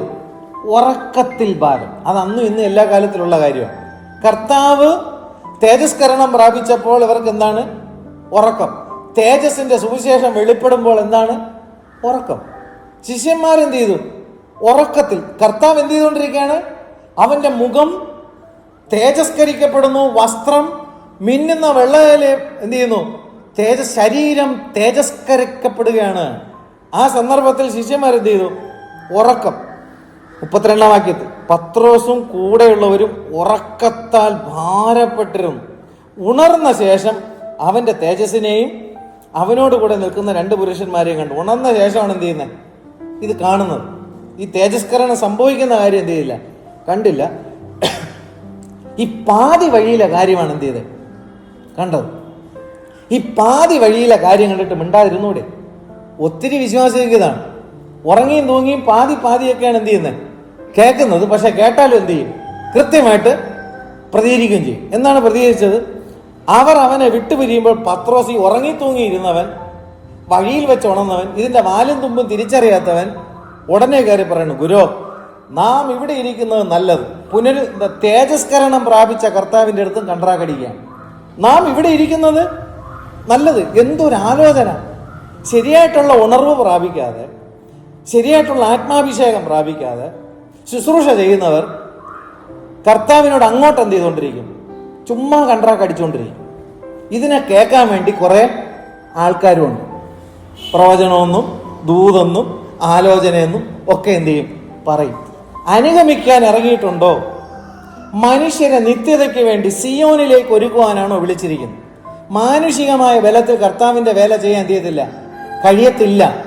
മാനുഷികമായ ബുദ്ധിയിലെ ആലോചനയിലൂടെ മുമ്പിലോട്ട് പോകാൻ എന്ത് ചെയ്യത്തില്ല? കഴിയത്തില്ല. ഇവിടെ കണ്ടത് പത്രോസ് എന്ത് ചെയ്യുന്നു? മാനുഷികമായ കഴിവിൽ എന്ത് ചെയ്യുന്നു? ഇവിടെ ഉടക്കി. എന്നിട്ട് പിന്നെ പറയുകയാണ്, ഞങ്ങൾ 3 കൂടിൽ പെട്ടെന്ന് എന്ത് ചെയ്യാൻ പോകണം? ഉണ്ടാക്കാൻ വേണം. ഞങ്ങൾ ദൈവത്തിന് വേണ്ടി വാസം ചെയ്യാൻ ഇവിടെ എന്ത് ചെയ്യാം? കർത്താവ് നിത്യതയിലേക്ക് വേണ്ടിയിട്ടാണ് എന്ത് ചെയ്യുന്നത്? ഇവിടെ ശരീരത്തിൽ ഇരിക്കുമ്പോൾ തന്നെ തേജസ്കരണം പ്രാപിച്ച് നിത്യതയിലേക്ക് മനുഷ്യന് പ്രവേശിക്കാൻ കഴിയും. കർത്താവ് താൻ ഗംഭീരനാദത്തോടും പ്രധാന ദൂതന്റെ ശബ്ദത്തോടും സ്വർഗത്തിൽ നിന്ന് എഴുന്നള്ളുമ്പോൾ ക്രിസ്തുവിൽ മരിച്ചവർ മുൻപേ ഉയർത്തെഴുന്നേൽക്കും. പിന്നെ ജീവനോടെ ശേഷിച്ചിരിക്കുന്നവരായ നാം തേജസ്കരണം പ്രാപിക്കും എന്നുള്ള കാര്യം മറുവ മലയിൽ ജീവനുള്ള ശരീരം കർത്താവ് തേജസ്കരണം പെടുത്തി കാണിക്കുമ്പോൾ നിത്യതയിലേക്ക് പോകുന്ന കാര്യമല്ല. ഉടനെ പത്രോസിന്റെ ആലോചന, ഭൂമിയിൽ നമുക്ക് പെട്ടെന്ന് എന്ത് ചെയ്യാം? 3 കൂടാരം എന്ത് ചെയ്യാം? അടിക്കാം. ഒന്ന്, നിനക്ക് കർത്താവിന് ഞാൻ വീട് എന്ത് ചെയ്യാം? കർത്താവ് പറഞ്ഞ, നിങ്ങൾക്ക് വേണ്ടി ഞാനാണ് ഭവനം എന്ത് ചെയ്യാൻ പോകുന്നത്? ഒരുക്കാൻ പോകുന്നത്. നിങ്ങളെ ഞാൻ മനുഷ്യരെ പിടിക്കുന്നവരാക്കും, നിങ്ങളെ ഞാൻ നിത്യതയിലേക്ക് എന്ത് ചെയ്യും? എത്തിക്കും എന്ന് പറയുമ്പോഴത്തേക്ക് ഇവിടെ വന്ന കർത്താവിനെ ഇവിടെ പിടിച്ച് എന്ത് ചെയ്യാണ്? ഇരുത്താൻ ശ്രമിക്കുക. കർത്താവ് വന്നിട്ടുണ്ട്. ഇവിടുത്തെ എല്ലാ കാര്യങ്ങളും കർത്താവ് എന്ത് ചെയ്യും? ക്രമീകരിക്കും. പിന്നെ ആർക്കെങ്കിലും വേണമെന്നുണ്ടെങ്കിൽ ഈ കൂടാരത്തിനകത്ത് ഞാൻ ആരെ പ്രതിഷ്ഠിച്ചിട്ടുണ്ട്? യേശുവിനെ പ്രതിഷ്ഠിച്ചിട്ടുണ്ട്. എല്ലാവർക്കും ഇവിടെ എന്ത് ചെയ്യാം? വരാം. വിടിവിക്കുന്നവൻ ഇവിടെ ഉണ്ട്. വാഴയ്ക്കപ്പം കിട്ടും, ബജി കിട്ടും, ഉള്ളിവട കിട്ടും. മനസ്സിലാവുന്നുണ്ട്? Prosperity gospel. പത്രോസിനെ കർത്താവ് അങ്ങനെ വിട്ടിരുന്നെങ്കിൽ നിത്യതയ്ക്ക് വേണ്ടിയിട്ട് ഒരു ദൈവസഭ പണിയുവാൻ പത്രോസിന് സാധിക്കില്ലായിരുന്നു. എല്ലാം ഉടച്ചു. നമ്മൾ താഴേക്ക് പത്രോസിനെ കുറിച്ചൊക്കെ നമ്മൾ പഠിച്ചു വരുമ്പോൾ അതിശയം തോന്നും. സമയം പോരല്ലോ. ഉടച്ചു വാർത്തു പത്രോസിന്. മാറത്തടിച്ച് കരയുന്ന അനുഭവങ്ങൾ പത്രോസിന്റെ ജീവിതത്തിലുണ്ടായി. ഞാൻ ഒരിക്കലും കർത്താവിന് എന്ത് ചെയ്തില്ല? തള്ളിപ്പറയത്തില്ല എന്ന് പറഞ്ഞു. തള്ളിപ്പറയും. അനുഗമിക്കാൻ ഇറങ്ങിയവനാണ്. മനുഷ്യനെ പിടിക്കുവാൻ ആഗ്രഹിച്ചിറങ്ങിയവൻ. കർത്താവിനെ സ്നേഹിക്കുവാനും സേവിപ്പാനും കർത്താവ് പറഞ്ഞ കാര്യങ്ങൾ ചെയ്യുവാനും ആത്മാർത്ഥ ഹൃദയത്തോടെ ഇറങ്ങി തിരിച്ചവൻ തന്നെയാണ്. പക്ഷെ തൻ്റെ സ്വയശക്തിയിൽ നിന്ന്, സ്വന്തം ബലത്തിൽ നിന്ന്, സ്വന്തം കഴിവിൽ നിന്ന്, സ്വന്തം അനുഭവങ്ങളിൽ നിന്ന് അവനെ ഉടച്ചു വാർക്കേണ്ട ആവശ്യമുണ്ടായിരുന്നു. ഒരു കാര്യം ആലോചിക്കാതെ തന്നെ എന്ത് ചെയ്യും? ആലോചന പറയും. ഒരു കാര്യവും അറിയാതെ തന്നെ എടുത്തെന്ത് ചെയ്യും? ചാടും. ഇങ്ങനെയൊക്കെയുള്ള ഒരുപാട് കുഴപ്പങ്ങൾ ആർക്കുണ്ടായിരുന്നു? പത്രോസിനുണ്ടായിരുന്നു. പക്ഷെ പിന്നത്തേതിൽ കർത്താവ് അതിനെ എല്ലാം എന്ത് ചെയ്തു? പണിതെടുത്തു. വിളിക്കുമ്പോൾ വിളി കേട്ട ഉടനെ ഇറങ്ങിയെങ്കിലും മനുഷ്യരെ പിടിക്കുന്ന ഒരു തലത്തിലേക്ക് ഒരു വ്യക്തിയാക്കി തീർക്കുന്നതിൻ്റെ ഇടയിൽ ഒരുപാട് ഉടച്ചു വാർക്കലുകൾ എന്ത് ചെയ്യും? ഉണ്ടാകും. അല്ലെങ്കിൽ ഭൗമികമായ അനുഗ്രഹങ്ങൾ കിട്ടുമെന്ന് പറഞ്ഞ് എന്ത് ചെയ്യാം? നടക്കാം. ഭൗമികമായ നന്മകൾ ഉണ്ടാകുമെന്ന് പ്രവചിക്കാൻ, ശുശ്രൂഷിക്കാം. നിത്യതയ്ക്ക് വേണ്ടിയിട്ട് ഒരു വ്യക്തിയെ ഒരുക്കാൻ എന്ത് ചെയ്യത്തില്ല? സാധ്യമല്ല. Glory to God. ഒരു സഭയെ ദൈവം ആക്കി വെച്ചിരിക്കുന്നത്, ഒരു ശുശ്രൂഷയെ ദൈവം ആക്കി വെച്ചിരിക്കുന്നത് ഭൂമിയിലെ കാര്യങ്ങൾ ചെയ്ത് അതിൻ്റെ മഹത്വം വെളിപ്പെടുത്തുവാനല്ല, ഒരു കൂട്ടം ജനത്തെ നിത്യതയ്ക്ക് വേണ്ടി എന്ത് ചെയ്യണം? ഒരുക്കിയെടുക്കണം. അതിന് ദൈവം ചില പൊട്ടീരുകൾ എന്ത് ചെയ്യും? പൊട്ടിക്കും, ഉടച്ചു വാർക്കും. അനുഭവങ്ങൾ ദൈവം എന്ത് ചെയ്യും? ആവർത്തിച്ച് എന്ത് ചെയ്യും? അനുവദിക്കും. ഇതൊക്കെ പറയുമ്പോൾ എന്തിനു വേണ്ടിയിട്ടാണ്? വിശ്വസിച്ചാൽ അത് കിട്ടും, ഇത് കിട്ടും, എല്ലാം കിട്ടും എന്നുള്ള കാര്യമല്ല. മനുഷ്യനെ പിടിക്കുന്നവരാക്കുവാൻ, ആത്മാവിനെ നിത്യരക്ഷയിലേക്ക് വലിച്ചെടുക്കുവാൻ തക്കവണ്ണം ആത്മീയമായ ശുശ്രൂഷ ചെയ്യുവാൻ, രോഗാത്മാക്കളിൽ നിന്ന് ജനത്തെ വിടിവിച്ചെടുക്കുവാൻ, ദണ്ണിപ്പിക്കുന്ന ദുഷ്ട സൈന്യങ്ങളിൽ നിന്ന് ജനത്തെ വിടിവിച്ചെടുക്കുവാൻ, ദുരാത്മാക്കളിൽ നിന്ന് ജനത്തെ വിടിവിച്ചെടുക്കുവാൻ, അന്ധകാരത്തിൽ നിന്ന് അത്ഭുത പ്രകാശത്തിലേക്ക് ജനത്തെ വിളിച്ചെടുക്കുവാൻ ദൈവം തെരഞ്ഞെടുത്ത വ്യക്തികളെ ദൈവം ചില തിക്തമായ അനുഭവങ്ങളിലൂടെ ദൈവം നടത്തും. പത്രോസിനെ ദൈവം എന്ത് ചെയ്തു? നടത്തി. ഈ കുറവുകളെല്ലാം തനിക്കുള്ളപ്പോൾ തന്നെ തൻ്റെ ഹൃദയത്തിൻ്റെ ആത്മാർത്ഥമായ ആ ദൈവത്തോടുള്ള സ്നേഹനിമിത്തം വീഴുന്നും എഴിച്ചുമാണെങ്കിലും പത്രോസ് കർത്താവിനെ അനുഗമിച്ചു പോകുന്നത് നമുക്ക് കാണാൻ കഴിയും. ഹല്ലേലൂയ. എന്നാൽ ഒരൊറ്റ കാര്യത്തോടുകൂടി പത്രോസിന്റെ ജീവിതത്തിലുള്ള സകല നെഗറ്റീവ് എന്ത് ചെയ്തു? ദൈവം നീക്കിക്കളഞ്ഞു. ഒരൊറ്റ കാര്യമെന്ന് പറയുന്നത് സ്വർഗത്തിൽ നിന്ന് ഇറങ്ങി വന്ന പരിശുദ്ധാത്മാവിന്റെ അഭിഷേകത്തോടുകൂടി പത്രോസിന്റെ ജീവിതത്തിലുള്ള സകല കാര്യങ്ങളെയും നീക്കിക്കളഞ്ഞുകൊണ്ട് കർത്താവ് വാഗ്ദത്തം ചെയ്തതുപോലെ തന്നെ അവന്റെ അധരങ്ങളിൽ നിന്ന് ശക്തമായ ദൈവത്തിന്റെ ആലോചനകൾ വെളിപ്പെട്ടു, വചനത്തിന്റെ ശക്തി വെളിപ്പെട്ടു. മനുഷ്യർ നിത്യജീവൻ അവകാശമാക്കുവാനുള്ള ദൈവത്തിന്റെ ദൂതുകൾ പത്രോസിൽ നിന്ന് വെളിപ്പെടുന്നത് നമുക്ക് കാണാനായിട്ട് കഴിയും. അപ്പോസ്തല പ്രവൃത്തികൾ 2-ാമത്തെ അധ്യായത്തിൽ ആത്മാഭിഷേകം പ്രാപിച്ചു കഴിഞ്ഞപ്പോൾ പത്രോസിന്റെ സന്ദേശത്തെക്കുറിച്ച് നമുക്ക് കാണാൻ കഴിയും. അപ്പോൾ പത്രോസ് 11 പേരോടുകൂടെ നിന്നുകൊണ്ട് ഉറക്കെ അവരോട് പറഞ്ഞത്, യഹൂദ പുരുഷന്മാരും യെരുശലേമിൽ പാർക്കുന്ന എല്ലാവരുമായുള്ളവരെ, ഇത് നിങ്ങൾ അറിഞ്ഞിരിക്കട്ടെ. എൻ്റെ വാക്ക് ശ്രദ്ധിച്ചു കൊള്ളുവിൻ. നിങ്ങൾ ഊഹിക്കുന്നത് പോലെ ഇവർ ലഹരി പിടിച്ചിരിക്കുന്നവരല്ല. പകൽ 3-ാം മണി നേരമേ ആയിട്ടുള്ളൂവല്ലോ. ഇത് യോവേൽ പ്രവാചകൻ മുഖാന്തരം അരുളി ചെയ്തതത്രേ. അതെന്തെന്നാൽ, അന്ത്യകാലത്തിൽ ഞാൻ സകല ജഡത്തിന്റെ മേലും എൻ്റെ ആത്മാവിനെ പകരും. നിങ്ങളുടെ പുത്രന്മാരും പുത്രിമാരും പ്രവചിക്കും. നിങ്ങളുടെ യൗവനക്കാർ ദർശനങ്ങൾ ദർശിക്കും. നിങ്ങളുടെ വൃദ്ധന്മാർ സ്വപ്നങ്ങൾ കാണും. എൻ്റെ ദാസന്മാരുടെ മേലും ദാസിമാരുടെ മേലും കൂടെ ഞാൻ ആ നാളുകളിൽ എൻ്റെ ആത്മാവിനെ പകരും. അവരും പ്രവചിക്കും. ഞാൻ മീതെ ആകാശത്തിൽ അത്ഭുതങ്ങളും താഴെ ഭൂമിയിൽ അടയാളങ്ങളും കാണിക്കും. രക്തവും തീയും പുകയാവിയും തന്നെ. കർത്താവിൻ്റെ വലുതും പ്രസിദ്ധവുമായ നാൾ വരും മുമ്പേ സൂര്യൻ ഇരുളായി ചന്ദ്രൻ രക്തമായി മാറിപ്പോകും.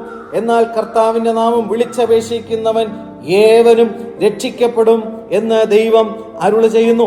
25-ാം വാക്യത്തിൽ വരുമ്പോൾ, ഞാൻ കർത്താവിനെ എപ്പോഴും എൻ്റെ മുമ്പിൽ കണ്ടിരിക്കുന്നു. അവൻ എൻ്റെ വലതു ഭാഗത്തിരിക്കുകയാൽ ഞാൻ കുലുങ്ങിപ്പോകയില്ല. അതുകൊണ്ട് എൻ്റെ ഹൃദയം സന്തോഷിച്ചു, എൻ്റെ നാം ആനന്ദിച്ചു, എൻ്റെ ജഡവും പ്രത്യാശയോടെ വസിക്കും. നീ എൻ്റെ പ്രാണനെ പാതാളത്തിൽ വിടുകയില്ല. നിന്റെ പരിശുദ്ധനെ ദ്രവത്വം കാണുവാൻ സമ്മതിക്കുകയുമില്ല. നീ ജീവമാർഗങ്ങളെ എന്നോട് അറിയിച്ചു. നിന്റെ സന്നിധിയിൽ എന്നെ സന്തോഷ പൂർണ്ണനാക്കും. Glory to God. ഈ പഴയ നിയമത്തിൽ പറഞ്ഞിരിക്കുന്ന വചനസൂക്തങ്ങളെ എടുത്തറിയിച്ചുകൊണ്ട് പത്രോസ് വളരെ കൃത്യമായി യേശുക്രിസ്തുവിലൂടെയുള്ള നിത്യരക്ഷയെക്കുറിച്ച് പ്രസംഗിച്ചപ്പോൾ ജനഹൃദയത്തിൽ കുത്തുകൊണ്ട് അവർ ദൈവത്തിൻ്റെ ദാസന്മാരുടെ അടുക്കൽ വന്നിട്ട് ഞങ്ങളിനി എന്ത് ചെയ്യണം? ഹല്ലേലൂയ. നിങ്ങൾ മാനസാന്തരപ്പെട്ട് നിങ്ങളുടെ പാപമോചനത്തിനായി ഓരോരുത്തൻ യേശുക്രിസ്തുവിന്റെ നാമത്തിൽ സ്നാനമേൽപ്പിനെന്നാൽ പരിശുദ്ധാത്മാവെന്ന ദാനം നിങ്ങൾക്കും ലഭിക്കും. ഹല്ലേലൂയ. ഈ വാഗ്ദത്തം നിങ്ങൾക്കും നിങ്ങളുടെ മക്കൾക്കും നമ്മുടെ ദൈവമായ കർത്താവ് വിളിച്ചു വരുത്തുന്ന ദൂരസ്ഥന്മാരായ ഏവർക്കും ഉള്ളതല്ലോ എന്ന് പറഞ്ഞു. ഹല്ലേലൂയ.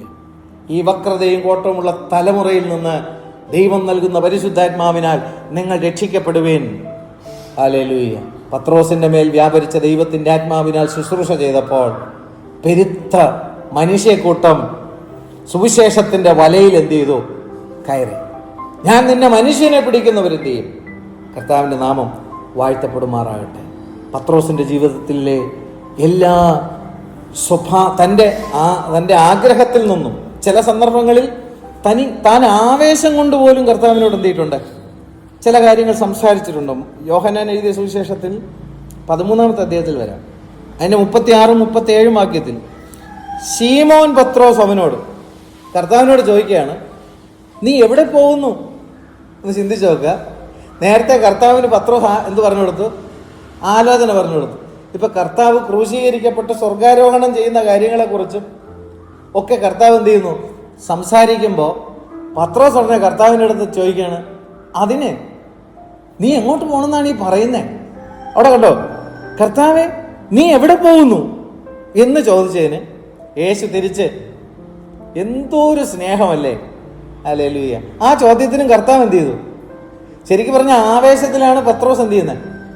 ചോദിക്കുന്നു, ഞാൻ പോകുന്ന ഇടത്തേക്ക് നിനക്ക് ഇപ്പോൾ എന്നെ അനുഗമിക്കാൻ എന്ത് ചെയ്യത്തില്ല, കഴിയത്തില്ല. പിന്നത്തേതിൽ നീ എന്നെ എന്ത് ചെയ്യും? അനുഗമിക്കുമെന്ന് യേശു അവനോട് ഉത്തരം പറഞ്ഞപ്പോൾ പത്രോസ്, കർത്താവേ ഇപ്പോൾ എനിക്ക് നിന്നെ അനുഗമിക്കാൻ കഴിയാത്തത് എന്ത്? ഞാൻ എൻ്റെ ജീവനെ നിനക്ക് വേണ്ടി വെച്ചോളെ. കണ്ടോ, സ്വശക്തിയിലൂടെ ആഗ്രഹം നല്ലതാണ്, തീരുമാനവും നല്ലതാണ്. കർത്താവിനെ അനുഗമിക്കാനല്ലോ വിളിച്ചത്. അപ്പോൾ കർത്താവ് പറഞ്ഞു, ഞാനിപ്പോൾ എന്ത് ചെയ്യാൻ പോകാൻ പോവാണ്. കർത്താവ് മരണത്തിലൂടെ നിത്യജീവനിലേക്കുള്ള കാര്യം ചെയ്യാനാണ് എന്ത് ചെയ്യുന്നത്? പോകുന്ന ക്രൂശീകരണത്തിലേക്ക് പോവുകയും മടങ്ങി വരികയും ചെയ്യുമെന്നുള്ള കാര്യമാണ് പറഞ്ഞത്. അനുഗമിക്കാനല്ലേ പത്രോസിനെ വിളിച്ചത്. അപ്പോൾ പത്രോസ് പറയുന്നു, ഞാൻ എൻ്റെ ജീവനെയും കൂടെ വച്ച് ഞാൻ എന്ത് ചെയ്യും? അനുഗമിക്കും. ശരിക്കും പറഞ്ഞു കഴിഞ്ഞാൽ ഈ മുമ്പിൽ കയറി ഓടുന്ന ഒരു പ്രവണത, പത്രോസിനുള്ള ഈ താല്പര്യം, ആഗ്രഹം, സ്നേഹം, ആവേശം, സ്വയശക്തിയിലുള്ളത്, ഇതെല്ലാം കുറേ അധികം മുമ്പിലോട്ട് കയറിയാണ് എന്ത് ചെയ്തുകൊണ്ടിരുന്നത്? പൊയ്ക്കൊണ്ടിരുന്നത്. കർത്താവ് അതിനെല്ലാം എന്ത് ചെയ്തു? ഉടയ്ക്കും. ഹല്ലേലൂയ. Glory to God. യേശുവിന് ആലോചന പറഞ്ഞു കൊടുക്കുന്നു, എല്ലാം അറിയാമെന്നുള്ള ഭാവം. യേശുവിനെ പോലും എന്ത് ചെയ്യുന്നു? തിരുത്തുന്നു. യേശുവിനെ ശാസിക്കുന്നു, യേശുവിനെ വിലക്കുന്നു. ചില കാര്യം ഇവിടെ പറയുന്നു, എനിക്ക് അനുഗമിക്കാൻ കഴിയാത്തതുണ്ട്. മരണത്തോളം ഉള്ള വിഷയം വേറൊന്നുമില്ലല്ലോ. ഞാൻ അതിനെ എന്ത് ചെയ്യുന്നില്ല, പേടിക്കുന്നില്ല. നിന്നെ അനുഗമിക്കാൻ ഇനി അതൊരു തടസ്സമാണെങ്കിൽ എൻ്റെ ശരീരത്തെയും കൂടെ ഞാൻ എന്ത് ചെയ്യും? മരിച്ചിട്ട് ഞാൻ നിന്നെ എന്ത് ചെയ്യും? ഞാൻ എൻ്റെ ജീവനെ നിനക്ക് വേണ്ടി വച്ച് കളയും. അതിന് യേശു എന്ത് ചെയ്തു? നിന്റെ ജീവനെ എനിക്ക് വേണ്ടി വച്ച് കളയുമോ? ആമേൻ ആമേൻ ഞാൻ നിന്നോട് പറയുന്നു, നീ 3 പ്രാവശ്യം എന്നെ തള്ളിപ്പറയുവോളം കോഴി കൂവുകയില്ല. കർത്താവ് നേരത്തെ എന്ത് ചെയ്തിരുന്നു? ഈ കാര്യങ്ങൾ മനസ്സിലാക്കിയിട്ട് മാനുഷികമായിട്ടുള്ള വിശ്വസ്തതയും അല്ലെങ്കിൽ മാനുഷികമായ വിശ്വസ്തത എന്നുള്ളൊരു ബലഹീനത കർത്താവിനെ നിഷേധിക്കുന്ന തലത്തിലേക്ക് തന്നെ എന്ത് ചെയ്തു? വരൂ എന്നുള്ള കാര്യം കർത്താവിന് അറിയാം. തള്ളി പറയൂ എന്നുള്ള കാര്യം കർത്താവിന് അറിയാം. അതുകൊണ്ടാണല്ലോ കർത്താവ് പറഞ്ഞത്, കോഴി 3 വട്ടം കൂന്നതിന് മുമ്പ് നീ എന്നെ എന്ത് ചെയ്യും? തള്ളിപ്പറയും. അപ്പോൾ പത്രോസ് പ്രതികരിച്ചെല്ലാം ജഡത്തിൻ്റെ ശക്തി കൊണ്ടാണ്. ജീവനെ വെച്ച് കളയാനും ജഡത്തിലാണ് എന്ത് ചെയ്തത്? ആശ്രയിച്ചത്. കർത്താവിനോടുള്ള മാനുഷികമായ വിശ്വസ്തതയിൽ നിന്നാണ് ഇതൊക്കെ എന്ത് ചെയ്തത്? വന്നത്. മാനുഷികമായ സ്നേഹം കൊണ്ടും മാനുഷികമായ വിശ്വസ്തത കൊണ്ടും കർത്താവിനെ അനുഗമിക്കാൻ പറ്റും. പക്ഷേ മനുഷ്യരെ പിടിക്കുന്ന തലത്തിലേക്ക് ആ വ്യക്തിയെ കർത്താവ് രൂപപ്പെടുത്തി എടുക്കണമെങ്കിൽ കുറേ കടമ്പകൾ എന്ത് ചെയ്യേണ്ടി വരും? കടക്കേണ്ടി വരും. അപ്പോൾ മാനുഷികമായ വിശ്വസ്തത എന്ന് പറയുന്നത് എന്താണ്? ആത്മീയത്തിൽ അതെന്താണ്? ബലഹീനതയാണ്. ആ മാനുഷികമായ വിശ്വസ്തത എന്നുള്ള ബലഹീനതയിൽ തനിക്കുള്ളത് കൊണ്ടാണ് കർത്താവിനെ പത്രോസ് എന്ത് ചെയ്തത്? തള്ളിപ്പറഞ്ഞത്, നിഷേധിച്ചത്. കർത്താവ് നേരത്തെ ഇത് അറിഞ്ഞിരുന്നു. ലൂക്കോസ് എഴുതിയ സുവിശേഷം 22-ാമത്തെ അധ്യായത്തിൽ, ലൂക്കോസ് 22:31-32 വാക്യം. ശീമോനെ ശീമോനെ, സാത്താൻ നിങ്ങളെ കോതമ്പ് പോലെ പാറ്റേണ്ടുന്നതിന് കൽപ്പന ചോദിച്ചു. ഞാനോ നിന്റെ വിശ്വാസം പൊയ്പോകാതിരിപ്പാൻ നിനക്ക് വേണ്ടി എന്ത് ചെയ്തു? അപേക്ഷിച്ചു. എന്നാൽ നീ ഒരു സമയം തിരിഞ്ഞു വന്ന ശേഷം, കർത്താവ് അത് നേരത്തെ പ്രവചിക്കുകയാണ്, നീ എന്നെ എന്ത് ചെയ്യും? തള്ളിപ്പറയും. കാരണം സാത്താൻ കോതമ്പ് പോലെ പാറ്റാനാണ് എന്ത് ചെയ്തിരിക്കുന്നത്? അനുമതി ചോദിച്ചിട്ട്. ഒത്തിരി വിശ്വാസികൾ പറയുന്നത് എന്താണെന്നറിയോ? എന്നെക്കുറിച്ചും സാത്താൻ ദൈവസന്നിധിയിൽ എന്ത് ചെയ്തു? വാദിച്ചു ചോദിച്ചിരിക്കുകയാണ്, കോതമ്പ് പോലെ പാറ്റാൻ. ഇപ്പോൾ എൻ്റെ ജീവിതം കോതമ്പ് പാറ്റണത് പോലെ എന്ത് ചെയ്തുകൊണ്ടിരിക്കുകയാണ്? പാറ്റിക്കൊണ്ടിരിക്കുകയാണ്. വിശ്വാസം പോകാതിരിക്കാൻ കർത്താവ് എന്ത് ചെയ്തിട്ടുണ്ട്? മധ്യസ്ഥത ചെയ്തിട്ടുണ്ട്. ആ വിഷയത്തിനൊരു സൊല്യൂഷൻ എന്ത് ചെയ്യും? ഉണ്ടാകും എന്നുള്ളതല്ല, അനുഗമിക്കുമ്പോൾ, മനുഷ്യനെ പിടിക്കുന്നവരാക്കുമ്പോൾ, കർത്താവിൻ്റെ വേലയിലേക്ക് കാൽച്ചുവടുകളെ വയ്ക്കുമ്പോൾ, കർത്താവിനെ തള്ളിപ്പറഞ്ഞ് പിന്മാറിപ്പോകാൻ പിശാച് എന്ത് ചെയ്യും? പരീക്ഷിക്കും. അതിനെയാണ് കോതമ്പ് പോലെ പാറ്റാൻ. കർത്താവ് ക്രൂശീകരിക്കപ്പെടുമ്പോൾ ശിഷ്യന്മാരെ പോലും എന്ത് ചെയ്തു? കോതമ്പ് പാറ്റുന്ന പോലെ പിശാച് എന്ത് ചെയ്തു? പാറ്റി. അതാണ് അവിടെ വായിക്കുന്നത്. സന്ദർഭം മനസ്സിലാക്കണം. കർത്താവ് അത് കൃത്യം മനസ്സിലാക്കിയിട്ട് പറഞ്ഞു, ഞാൻ ദൈവത്തോട് പ്രാർത്ഥിച്ചത് കൊണ്ട് നീ തള്ളിപ്പറയും. തള്ളിപ്പറഞ്ഞാലും നീ എന്ത് ചെയ്യും? എന്നാൽ നീ ഒരു സമയം തിരിഞ്ഞു വന്ന ശേഷം എൻ്റെ സഹോദരന്മാരെ ഉറപ്പിച്ചു കൊള്ളുക. നീ തിരിഞ്ഞു വരുമെന്നുള്ള കാര്യം എന്ത് ചെയ്തു? അപ്പൊ ഗോതമ്പ് പോലെ പാറ്റി. പക്ഷെ വിശ്വാസം പത്രോസ് നഷ്ടപ്പെട്ടു പോയെങ്കിൽ പത്രോസിന് മടങ്ങി വരാൻ എന്ത് ചെയ്യത്തില്ല? കഴിയത്തില്ല. അപ്പോൾ പത്രോസിന്റെ വിശ്വാസം നഷ്ടപ്പെട്ടു പോകാതിരിക്കാൻ കാരണക്കാരനാരാണ്? യേശു മധ്യസ്ഥത ചെയ്തു. അവൻ അനുദപിച്ച് എന്ത് ചെയ്തു? മടങ്ങി വന്നു. യൂദ എന്ത് ചെയ്തില്ല? ആമേൻ, മടങ്ങി വന്നില്ല. അവൻ ദുഷ്ടഹൃദയത്തിന്റെ കാഠിന്യത്തിൽ എന്ത് ചെയ്തു? അവന്റെ ജീവനെ തന്നെ അവൻ എന്ത് ചെയ്തു? നഷ്ടപ്പെടുത്തുമ്പോൾ പത്രോസ് അനുദപിക്കുന്ന ഹൃദയം കൊണ്ട് രക്ഷ പ്രാപിച്ചു. ആ അനുദപിക്കുന്ന ഹൃദയം കൊണ്ട് മറ്റനേകരെയും എന്ത് ചെയ്തു? രക്ഷിച്ചു. കർത്താവ് ഈ കാര്യം എന്ത് ചെയ്തു? മുന്നറിയിപ്പ് എന്ത് ചെയ്തു? അവർക്ക് കൊടുത്തു. മർക്കോസ് എഴുതിയ സുവിശേഷം 14-ാമത്തെ അധ്യായത്തിൽ 27-ാം വാക്യം വരുമ്പോൾ നമുക്കവിടെ കാണാൻ കഴിയും, ശിഷ്യന്മാരെല്ലാം എന്ത് ചെയ്തു? കർത്താവിനെ വിട്ട് എന്ത് ചെയ്തു? ഓടിപ്പോയി. ഉണ്ടോ? യേശു അവരോട്, നിങ്ങൾ എല്ലാവരും ഇടറിപ്പോകും. ആമേൻ. ഞാൻ ഇടയനെ വെട്ടും, ആടുകൾ ചെതറിപ്പോകുമെന്ന് എഴുതിയിരിക്കുന്നുവല്ലോ. ക്രൂശീകരിക്കപ്പെടുന്ന സമയത്തിൽ സകലരും എന്ത് ചെയ്തു? ഇടറിപ്പോയി, ഓടിപ്പോയി. 14-ാമത്തെ അധ്യായത്തിന്റെ 27-ാമത്തെ വാക്യത്തിൽ വരുമ്പോൾ പത്രോസ് പറഞ്ഞു എന്താണെന്നറിയോ? എല്ലാവരും ഇടറിയാലും ഞാൻ എന്ത് ചെയ്യത്തില്ല. ഹല്ലേലൂയ.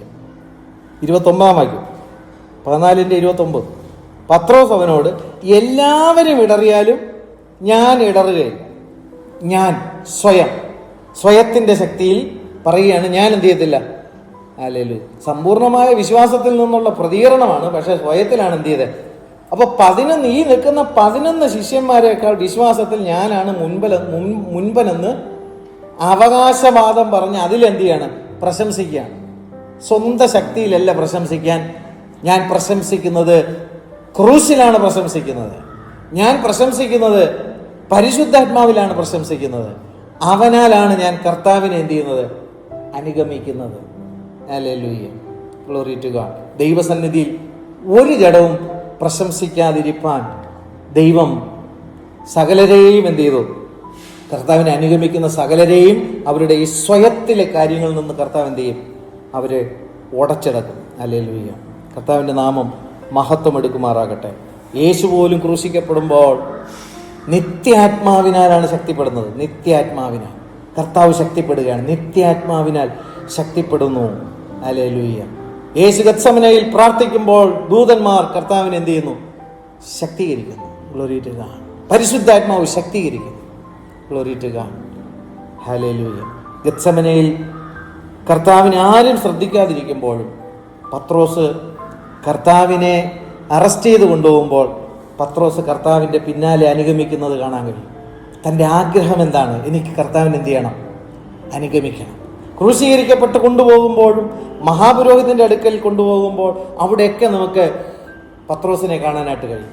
അവൻ അനുഗമിക്കാനുള്ള താല്പര്യമുണ്ട്. പക്ഷെ ആ സമയത്തൊന്നും ആത്മാഭിഷേകം തനിക്ക് ലഭിച്ചിരുന്നില്ല. ഹല്ലേലൂയ. ലൂക്കോസ് 22 അധ്യായത്തിൽ വരാം. ലൂക്കോസ് 22 അധ്യായത്തിൽ 61 വാക്യം കണ്ടോ, 61 വാക്യം. അപ്പോൾ കർത്താവ് തിരിഞ്ഞു പത്രോസിനെ ഒന്ന് നോക്കി, ഇന്ന് കോഴി കൂകുമ്പോൾ നീ 3 വട്ടം എന്നെ തള്ളിപ്പറയുമെന്ന് കർത്താവ് തന്നോട് പറഞ്ഞ വാക്ക് പത്രോസ് ഓർത്ത് പുറത്തിറങ്ങി അതിദുഃഖത്തോടെ കരഞ്ഞു. കർത്താവിനെ അനുഗമിക്കാൻ ശ്രമിച്ച വ്യക്തി സ്വന്തം ശക്തി കൊണ്ട് എന്ത് ചെയ്യത്തില്ല, സാധിക്കത്തില്ലെന്ന് പത്രോസിന് അപ്പം മനസ്സിലായി. സ്വന്തം പ്രയത്നം കൊണ്ട് സാധ്യമല്ലെന്ന് എന്ത് ചെയ്തു, മനസ്സിലായി. കർത്താവിനെ അനുഗമിക്കാൻ പൂർണ്ണ ഹൃദയത്തോടെ ഇറങ്ങിത്തിരിച്ച പത്രോസ്, ഹല്ലേലൂയ, ഞാൻ മരണത്തിലൂടെ പോലും ഞാൻ നിന്നെ എന്ത് ചെയ്യും, നീ പോകുന്നിടത്ത് വരുമെന്ന് വാദിച്ചെന്ന് പത്രോസ്. കർത്താവ് പറഞ്ഞു, നീ എന്നെ എന്ത് ചെയ്യും, തള്ളിപ്പറയും. പത്രോസ് നശിച്ചതുപോലെയായി. ആ നോട്ടത്തിങ്കൽ അവന്റെ ഹൃദയം എന്ത് ചെയ്തു, കുറ്റബോധം കൊണ്ട് എന്ത് ചെയ്തു, നിറഞ്ഞു. മനസാക്ഷിയിൽ എന്ത് ചെയ്തു, ആഞ്ഞു കുത്തുന്ന അനുഭവം, സ്വന്തമായി തന്നെ കുത്തുന്ന ഒരു അനുഭവം എന്ത് ചെയ്തു, മറ്റുള്ളവരെ ഫേസ് ചെയ്യാൻ, മറ്റുള്ള ശിഷ്യന്മാരെ ഫേസ് ചെയ്യേണ്ടുന്നതിന് കഴിയാതെ അപകർഷതാബോധം കൊണ്ട് പത്രോസ് എന്ത് ചെയ്യുന്നു, നിറയപ്പെടുന്നു. പക്ഷേ അവൻ കർത്താവിന്റെ സന്നിധിയിൽ എന്ത് ചെയ്തു, അനുതപിച്ചു. അവൻ ദുഃഖിച്ചു. യേശുവിനെ അനുഗമിക്കാൻ എന്നെ വിളിച്ച ഞാൻ എത്രയോ ആവർത്തി അവനെ ഞാൻ അറിയുന്നില്ല എന്നുള്ള രീതിയിൽ, അവനുമായിട്ട് എനിക്ക് യാതൊരു ബന്ധവുമില്ല എന്നുള്ള രീതിയിൽ ഞാൻ പലരുടെ മുമ്പിൽ എന്ത് ചെയ്തിട്ടുണ്ട്, പെരുമാറിയിട്ടുണ്ട്, സംസാരിച്ചിട്ടുണ്ട്, പ്രവർത്തിച്ചിട്ടുണ്ട്. ഇതിനെല്ലാം ഓർത്ത് വിശ്വാസികൾ ദുഃഖിക്കുന്നുണ്ടോ? കർത്താവിനെ അനുഗമിക്കാൻ വിളിച്ചവർ, പിൻപറ്റുവാൻ വിളിച്ചവർ, മനുഷ്യരെ പിടിക്കുവാനാക്കുവാൻ തക്കവണ്ണം ദൈവത്തിന്റെ കൃപ പ്രാപിച്ച ദൈവത്തിന്റെ മക്കൾ അവരുടെ വാക്കുകൾ കൊണ്ട് മറ്റുള്ളവരുടെ മുമ്പിൽ ഞാൻ യേശുവിനെ സാക്ഷ്യപ്പെടുത്തുന്നില്ലെങ്കിൽ ഞാൻ യേശുവിനെ തള്ളിപ്പറയുകയാണ്. മറ്റുള്ളവർ റീഡ് ചെയ്യും നിങ്ങളെ, നീ അവനോട് കൂടെ ഉള്ളവനല്ലയോ? അപ്പോൾ പത്രോസ് പറഞ്ഞെന്താണ്, എനിക്കവനറിയത്തില്ല. മനുഷ്യരെ പിടിക്കുവാൻ തക്കവണ്ണം ദൈവം ആക്കി വെച്ചിരിക്കുന്ന വ്യക്തി ജീവിതങ്ങളെ മറ്റുള്ളവർ തിരിച്ചറിയുമ്പോൾ അവരുടെ മുമ്പിൽ യേശുവിനെ അറിയാത്തതുപോലെ നിങ്ങൾ ജീവിക്കുന്നുണ്ടെങ്കിൽ നിങ്ങൾ യേശുവിനെ എന്ത് ചെയ്യുന്നു, തള്ളിപ്പറയുന്നവരാണ്. അതിനെ ഓർത്ത് ഇന്ന് യേശുവിൻ്റെ ആ നോട്ടത്തിങ്കൽ ആ പത്രോസിന്റെ ഹൃദയത്തിന്റെ ആഴത്തിലേക്ക് ആ നോട്ടം എന്ത് ചെയ്തു, എത്തിച്ചേർന്നു. പാപബോധമുണ്ടായി, അനുതാപമുണ്ടായി. അവൻ ദുഃഖിച്ചു, മാറത്തടിച്ച് കരയാൻ തുടങ്ങി. എൻ്റെ അരുമനാഥനെ ഞാൻ എന്ത് ചെയ്തു, തള്ളിപ്പറഞ്ഞല്ലോ. ആ ഒരു സന്ദർഭത്തോടു കൂടി തൻ്റെ സ്വയത്തിലുള്ള സകല ശക്തിയും ഉടഞ്ഞു തീരുന്ന ഒരു സന്ദർഭമാണ് നമുക്കവിടെ കാണാൻ കഴിയുന്നത്.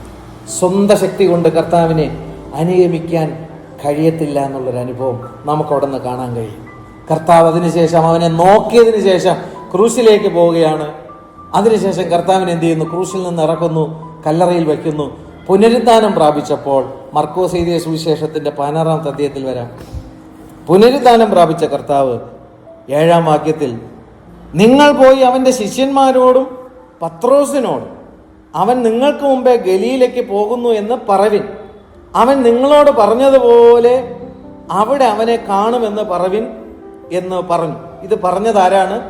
മേളിൽ നിന്ന് വായിക്കുമ്പോൾ നമുക്കറിയാം. 1 വാക്യം മുതൽ. ശബത്ത് കഴിഞ്ഞ ശേഷം മഗ്ദലക്കാരത്തി മറിയയും യാക്കോബിന്റെ അമ്മ മറിയയും ശലോമയും ചെന്ന് അവനെ പൂശേണ്ടുന്നതിന് സുഗന്ധവർഗം വാങ്ങി. ആഴ്ചവട്ടത്തിന്റെ 1-ാം നാൾ അധികാലത്ത് സൂര്യൻ ഉദിച്ചപ്പോൾ അവർ കല്ലറയ്ക്കൽ ചെന്നു. കല്ലറയുടെ വാതിൽക്കൽ നിന്ന് നമുക്ക് വേണ്ടി ആർ കല്ല് ഉരുട്ടി നീക്കുമെന്ന് പറഞ്ഞു. അവർ നോക്കിയാറെ കല്ല് ഉരുട്ടിക്കളഞ്ഞതായി കണ്ടു.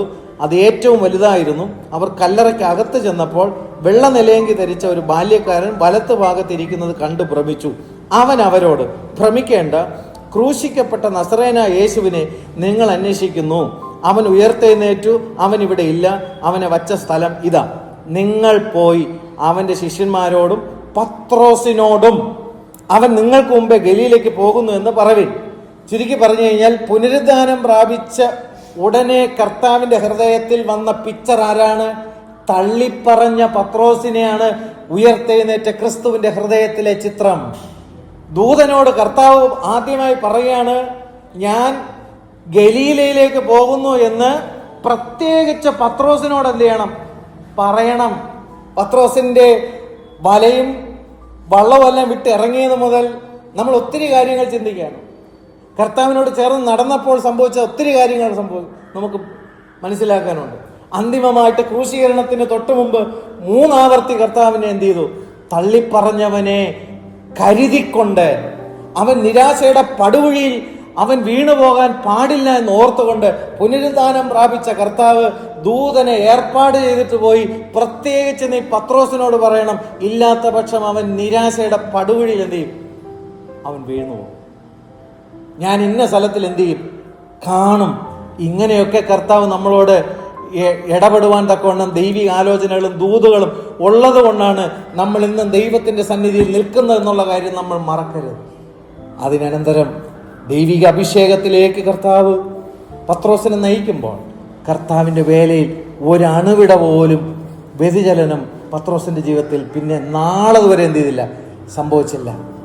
നമുക്ക് കാണാൻ കഴിയും, റോമൻ സാമ്രാജ്യത്തിന്റെ അധികാരം, അവരുടെ അധികാരത്തിന്റെ വാൾമുനയിൽ തലവെട്ടിക്കളയുവാൻ തക്കവണ്ണം തീരുമാനമെടുത്തുകൊണ്ട് പെസഹ പെരുന്നാളായതുകൊണ്ട് അതുവരെയും 16 പേരെ കാവലാക്കിക്കൊണ്ട് കൊന്നുകളയുവാൻ തക്കവണ്ണം പദ്ധതി ഇടുമ്പോൾ നമുക്ക് ആ ഭാഗം വായിക്കുമ്പോൾ നാം ഈ പത്രോസ്, തള്ളിപ്പറഞ്ഞ പത്രോസിന്റെ മേലിരുന്ന അഭിഷേകം, അവൻ നിർഭയമായി അവർ ആയിരുന്ന സ്ഥലത്തിൽ അവൻ കിടന്നുറങ്ങുന്ന ചിത്രം, ഭയമില്ലാതെ എന്ത് ചെയ്തു? ആ അധികാരത്തിന്റെ മുമ്പിൽ, ആ കുന്തമുനയുടെ മുമ്പിൽ, ആ വാളിന്റെ മൂർച്ചയേറിയ അനുഭവത്തിന്റെ മുൻപിൽ താൻ നിർഭയം ഉറങ്ങുന്നത് നമുക്ക് കാണാൻ കഴിയും.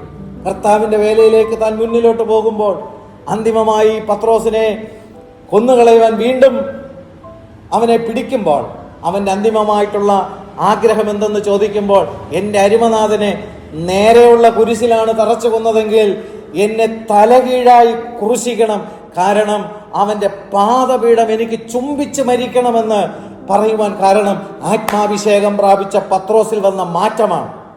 സ്വയശക്തിയിലൊക്കെ നമ്മൾ പ്രാരംഭത്തിൽ അനുഗമിക്കാൻ ശ്രമിച്ചാലും അവൻ നമ്മെ തള്ളിക്കളയത്തില്ല. നമ്മൾ 3 വട്ടം തള്ളിപ്പറഞ്ഞാലോ കർത്താവ് നമ്മെ പുനരുദ്ധാനം പ്രാപിച്ചപ്പോൾ ആദ്യം ഓർത്തത് പത്രോസിനെയാണെന്ന് മറന്നു പോകരുത്. ദൂതനോട് ഏർപ്പാട് ചെയ്തിട്ട് പോയി, അവനെ ഏർപ്പാട് ചെയ്തിട്ട് പോകുമ്പോഴത്തേക്ക് ഇവരെന്താണ് ചെയ്തുകൊണ്ടിരിക്കുന്നത്? അപ്പോൾ മീൻപിടുത്തം നടത്തിക്കൊണ്ടിരിക്കുക. ഹല്ലേലൂയ. യേശു ഏർപ്പാട് ചെയ്തിട്ട് പോയി. ഇവര് അവിടെ എന്ത് ചെയ്യുന്നു? എത്തുന്ന സമയത്തിൽ കനലിൽ മീൻ എന്ത് ചെയ്തിരിക്കുകയാണ്? ചുട്ടുകൊണ്ടിരിക്കുന്നു. അപ്പം റെഡിയാക്കി വെച്ചിരിക്കുന്നു. രാത്രി മുഴുവനും അവർക്ക് അന്നും എന്ത് ചെയ്തില്ല? ഒന്നും കിട്ടിയില്ല. കർത്താവ് അവർക്ക് വേണ്ടി കരുതി. നിങ്ങൾ ഇറങ്ങുവിൻ, നിങ്ങൾ പുറപ്പെടുവിൻ, സകലതും ഉപേക്ഷിച്ച് സർവ്വലോകത്തെക്കാൾ വിലയേറിയ ആത്മാക്കൾ ദൈവത്തിന് വേണ്ടി നേടിയെടുക്കുവാൻ ഇറങ്ങുവേൻ. ഹല്ലേലൂയ. പ്രാരംഭ സമയത്തിൽ ഉണ്ടായിരുന്ന എല്ലാ അപക്വതകളെയും കർത്താവ് എന്ത് ചെയ്തു? മാറ്റിയെടുത്തു, സമയമെടുത്തു. ഹല്ലേലൂയ. പിന്നത്തേതിലോ താൻ ശക്തിയേറിയ ഒരു സുവിശേഷകനായി തൻ്റെ നിഴലടിക്കുമ്പോൾ പോലും രോഗികൾ എന്ത് ചെയ്യുന്നു? സൗഖ്യമാകുന്ന രീതിയിൽ ദൈവാഭിഷേകം പത്രോസിൻ്റെ മേൽ വ്യാപരിച്ച് നമുക്ക് കാണാൻ കഴിയും. പ്രിയമുള്ളവരെ, നമ്മളെ കർത്താവ് വിളിക്കുന്നു കർത്താവിനെ അനുഗമിപ്പാൻ. നമ്മെ കർത്താവ് വിളിക്കുന്നു കർത്താവിനോട് കൂടെ ഇരിപ്പാൻ. നമ്മെ കർത്താവ് വിളിക്കുന്നു മനുഷ്യരെ പിടിക്കുന്നവരാകുവാൻ. ഈ പെരുത്ത മീൻകൂട്ടം കയറിയപ്പോൾ കർത്താവ് ചോദിക്കുന്നു, ഇവയേക്കാൾ അധികം നീ എന്നെ സ്നേഹിക്കുന്നു? നാളിതുവരായി നമ്മുടെ ജീവിതത്തിൽ ദൈവം നമുക്ക് എന്തെല്ലാമോ നന്മകൾ, അനുഗ്രഹങ്ങൾ തന്നു. ഈ ദൈവം തന്ന സകലത്തെക്കാളും നീ ദൈവത്തെ സ്നേഹിക്കുന്നോ? എന്നെ അനുഗമിക്ക, എൻ്റെ ആടുകളെ മേയ്ക്ക, എന്നെ അനുഗമിക്ക, എൻ്റെ ആടുകളെ പരിപാലിക്ക, എന്നെ അനുഗമിക്ക, നിത്യതയ്ക്ക് വേണ്ടി ആത്മാക്കളെ ഒരുക്കുക.